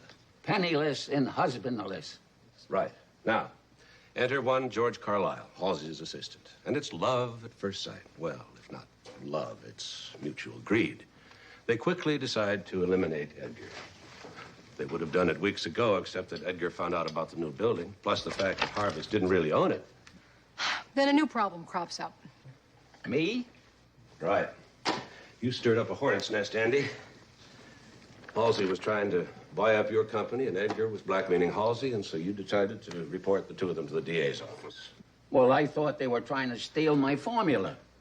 They were trying to buy you out, but Carlyle knew that wouldn't work, so he tried to poison you. Now, with you in the hospital, you're out of the way. That's when Mother Dear decided to enter the fight. And weren't we all wonderful? Eliza and Carlyle knew they had to eliminate Edgar before he was exposed and the money confiscated. So that morning, Edgar goes to the golf course. Eliza takes the money, buries it in the backyard. Carlyle goes to the golf course and poisons Edgar. Well, that's all very interesting, Stuart. But I think it's time we celebrated our good fortune. As the collective owners of several thousand shares of Kennebec alfalfa stock, I think we should see these robber barons in the morning at the cereal company and stick it to them. Yes, Mother. About that. What do you mean? I'm afraid I called Thomas Ewing about the land problem. He had the city tax assessor declare the land in default because of non-payment of taxes. What? They can't do that. Harvest Foods has just brought the property for the back taxes plus interest and penalties. And believe me, it wasn't cheap. You mean I'm not a millionaire? You're not even a thousandaire. Well, the moral of this story is you can't fight City Hall. Well, we still have our signs, don't we? Now, Mother, Mac, what if they go right out and raise the price of that cereal again? we'll write a letter instead. Sally, I'm afraid I think this time Stuart is right. You're kidding. Besides, we're leaving in the morning. We're? Andy and I are going on a 10-day cruise. A little sun. A little fun. And I will help you pack. You're a dear.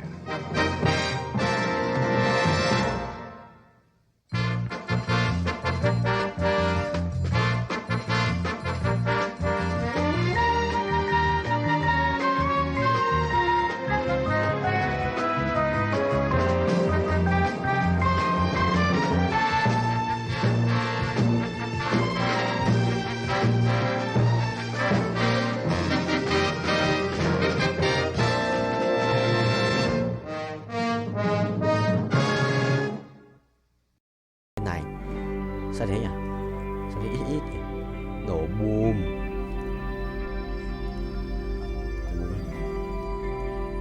Chọn năm rồi, chọn rồi. Không có rồi.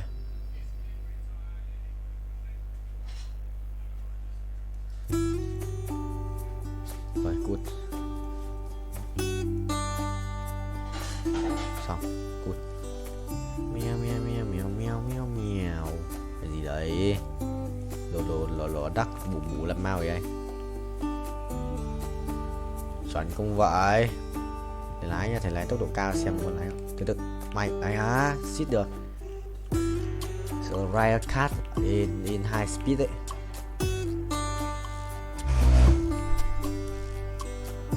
Chuẩn không? Ấy á? Không được. Sợ tốc độ cao. Tốc độ cao đét mà. Rồi một lần, hai lần thứ hai, 300 lap à, 400 lap. Chuẩn không thầy? Chuẩn không?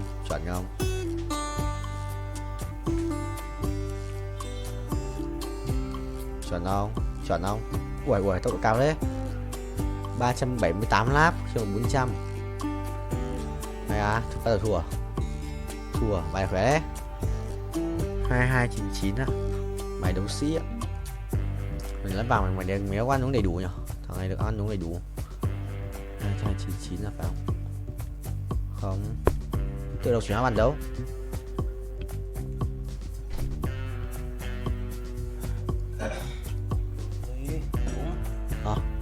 Đúng đi em. Đúng.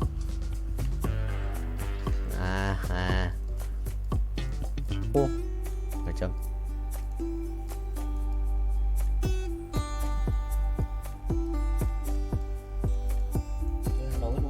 Này em full rồi. Chuẩn bị ăn đi sang xuống dưới.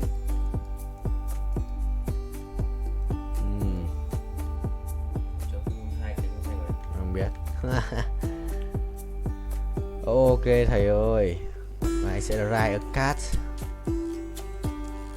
Lâu rồi, 15 phút. Well played bro. Lái luôn đấy, lái bình vua lái racing bike.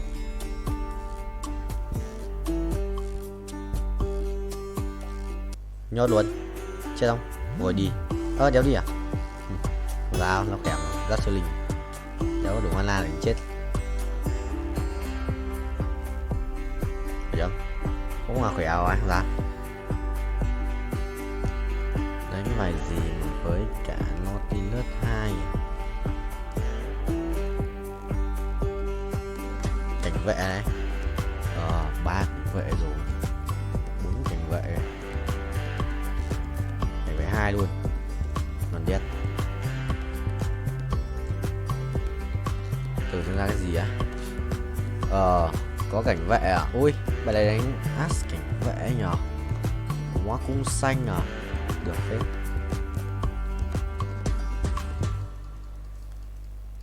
As cảnh vệ. Nó thì lướt này. As cảnh vệ rồi. Đánh chung bài 4 tranh. Cảnh vệ As cảnh vệ thì sẽ là phần đâu rồi? What the hell? Catlin đâu? Đây. Đây. Thôi đây sao mình nhớ mà. Kệ đi. Cứ cho cảnh vệ vào đây.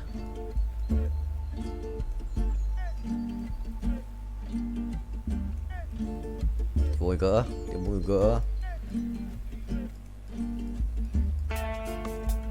Rồi, vừa đủ. Vừa đẹp. Cung xanh này. Vô cực rồi. Cung xanh vô cực với cả cuồng đao à? Dấu có cuồng đao, xít có.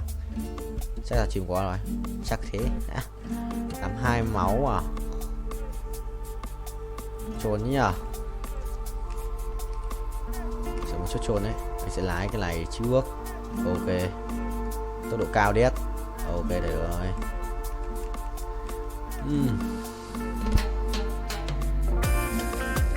Cảnh vậy à? Con nhà đánh sư danh hóa này, thằng đấy át à? Chưa ai để có át à? Cái đánh lắc. Này cũng thôi, không ai ác mình. Lụm.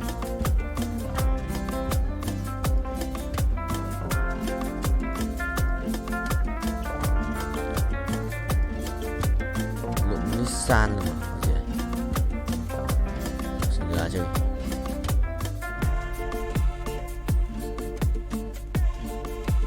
Lắp đồ xin ra tạm đi.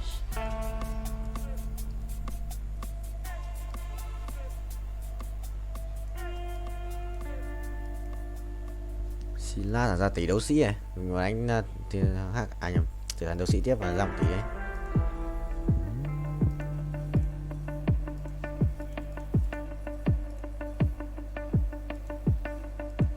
Tỷ đấu sĩ ạ, quỷ đéo chịu được.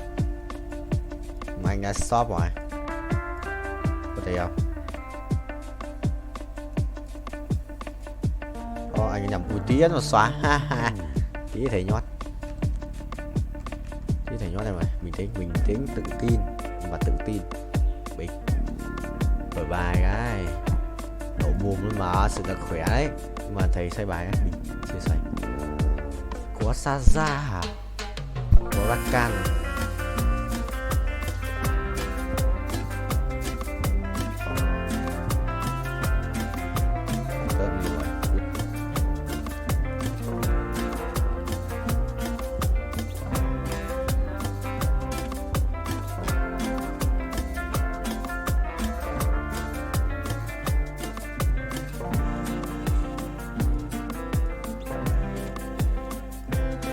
আব্বা আম্মা যদি তোর ছোটকালে জানতো তোর হাইটের লগে তোর গাদামির হাইট একটু বাড়বো, তাহলে নিজ দিয়ে এমনিতেই 6 ইঞ্চি কেটে দিত, তোর আর গাদামি বাড়তো।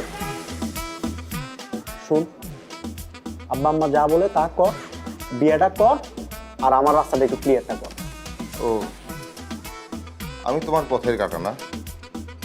তোরা কেউ চাস না যে আমি পড়াশোনা করে এই নিজের পায়ে দাঁড়াই? তুই তো নিজের পায়ে দাঁড়াস নাই, তুই তো আমার কাঁধের উপর ভর করে দাঁড়ায় আসছিস।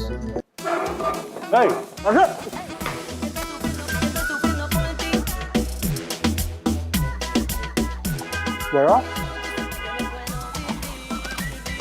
এই কি তোরা সকালবেলা এরকম কান্দতেছিস কেন? আব্বাও কান্দতেছে, আম্মাও কান্দতেছে। কিছু আম্মা কি সকালবেলা কি সিরিয়াল দেখা শুরু করছে? তাহলে কিছু চুরি হয়েছে বাসায়? কেউ মারা গেছে? কেউ কি মরার আগে হসপিটালে অ্যাডমিট হয়েছে?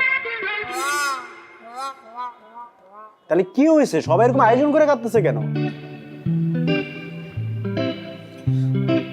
বাবা মা বলতেছে আমার নাকি পড়াশোনার দরকার নাই, ধান থাকলে নাকি ধানের মাঝে চিটাও থাকে, আমি নাকি চিটা। হ্যাঁ, তোর তো ঠিকই বলছে। আর তুই কখনো দেখছো আব্বা আম্মা পোলাবাড়ির সাথে মিথ্যা কথা বলে? ভাই কি ওই কথা কইছে? কইছে আমার 1 মাসের মধ্যে বিয়ে করা লাগবে, বিয়ে করে 9 মাসের মধ্যে বাচ্চা পয়দা দেওয়া লাগবে। মাত্র 9 মাস টাইম দিছে? তুই তো নির্ঘাত ফেল করবি। মানে তোর যে পড়াশোনার কন্ডিশন, তুই 9 মাসের সাথে তোর আরো মিনিমাম 4 মাস টাইম দেওয়া লাগবে, তারপর যদি 12। আচ্ছা, দোকানদাররা অবশ্য নতুন যারা বিয়ে করে তাকে চেয়ার দিকে তাকায় থাকে 2 পয়সা ইনকামের জন্য, তোর দিয়ে সেটাও হবে না। তুই চিন্তা বাদ। হ্যাঁ বল। তুইও কি? আমি আগে সন্দেহ করছিলাম তুই আমার মায়ের পেটের ভাই না। মায়ের পেটের ভাই হলে তুই এরকম করে কথা বলতে পারতি না। তোর আমার না কোনো মিল নাই, না আছে স্বভাবের মিল, না আছে চরিত্রের মিল, না আছে তোর এই যে চেহারার মিল, গায়ের কালারের মিল, কোনো কিছু মিল নাই। বাইকটা শোন, আব্বা আম্মা যদি তোর ছোটকালে জানতো তোর হাইটের লগে তোর গাদামির হাইট একটু বাড়বো, তাহলে নিজ দিয়ে এমনিতেই 6 ইঞ্চি কেটে দিত, তোর আর গাদামি বাড়তো। শুন, আব্বা আম্মা যা বলে তা কর, বিয়েটা কর, আর আমার রাস্তাটা একটু ক্লিয়ারটা কর। ও, আমি তোমার পথের কাটা না? আমি তোমার জীবনের বাধা? তোরা কেউ আমার ভালো চাস না, তোরা কেউ চাস না যে আমি পড়াশোনা করে এই নিজের পায়ে দাঁড়াই। তুই তো নিজের পায়ে দাঁড়াস নাই, তুই তো আমার কাঁধের উপর ভর করে দাঁড়ায় আসছিস। শোন, আমি তোর ছোট হিসেবে চাই তুই আব্বা আম্মার কথাটা শোন, তুই 1 মাসের মধ্যে বিয়েটা কর, আমি কবজি ডুবায়া তোর বিয়ার কাচ্চি খাবো, বুঝছস? এই আসো।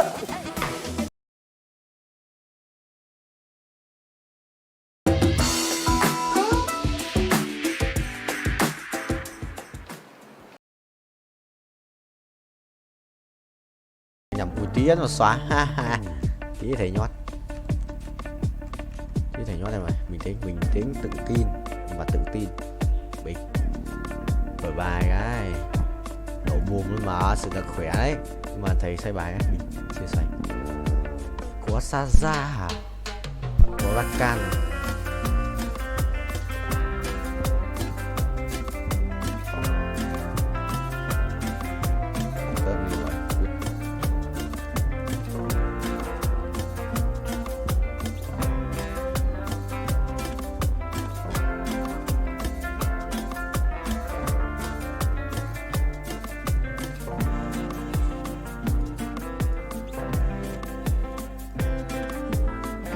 Đúng vậy. Át này, binh. Xong. Là át luôn mà. Sao có xin ra ấy, nhưng mà anh đéo dùng rồi.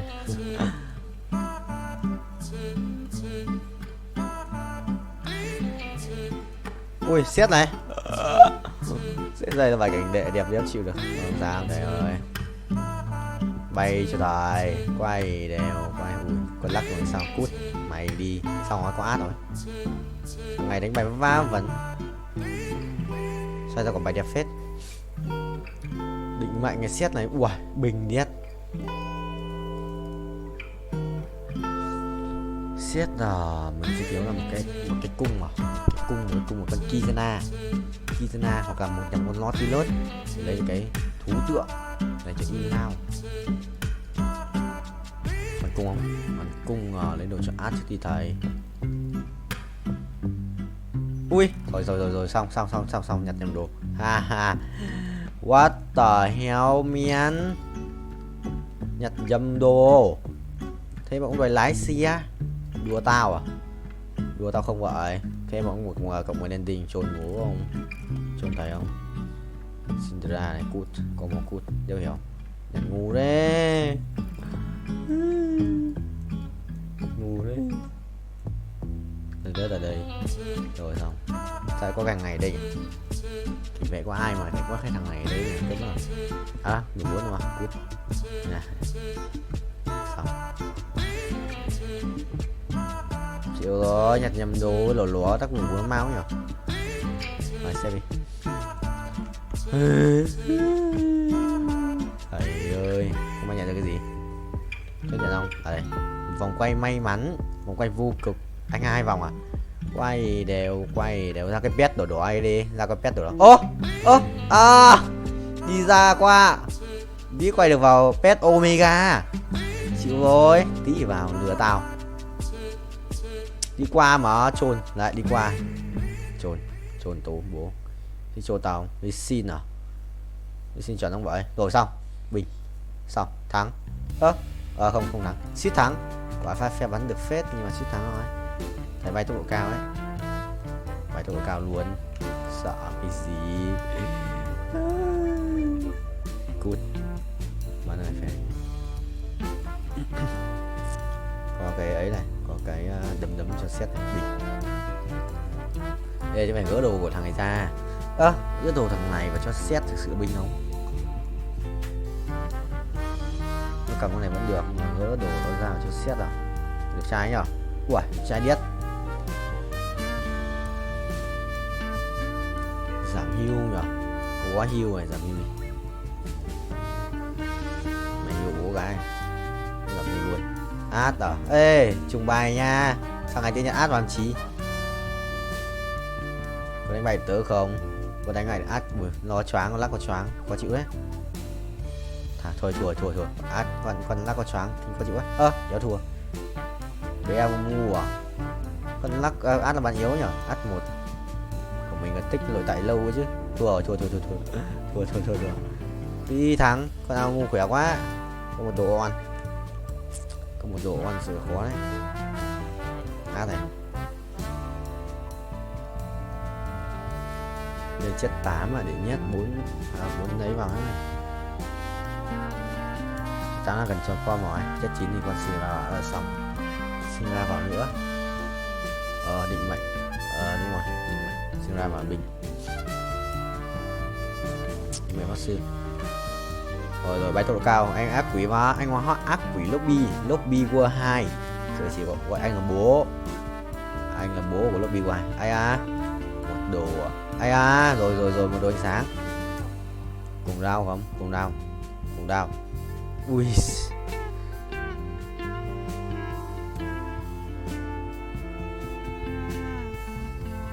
20% tốc đánh là truy xuyên phá à? Đây đâu? À đây không cần. Ôi trời. Thôi xong rồi. Mong là có bắn được ra. Biết nháy mà mong là bắn được ra. À đấy. Phải thủ tượng. Mong có bắn được ra. Anh lỡ nhặt nhầm rồi.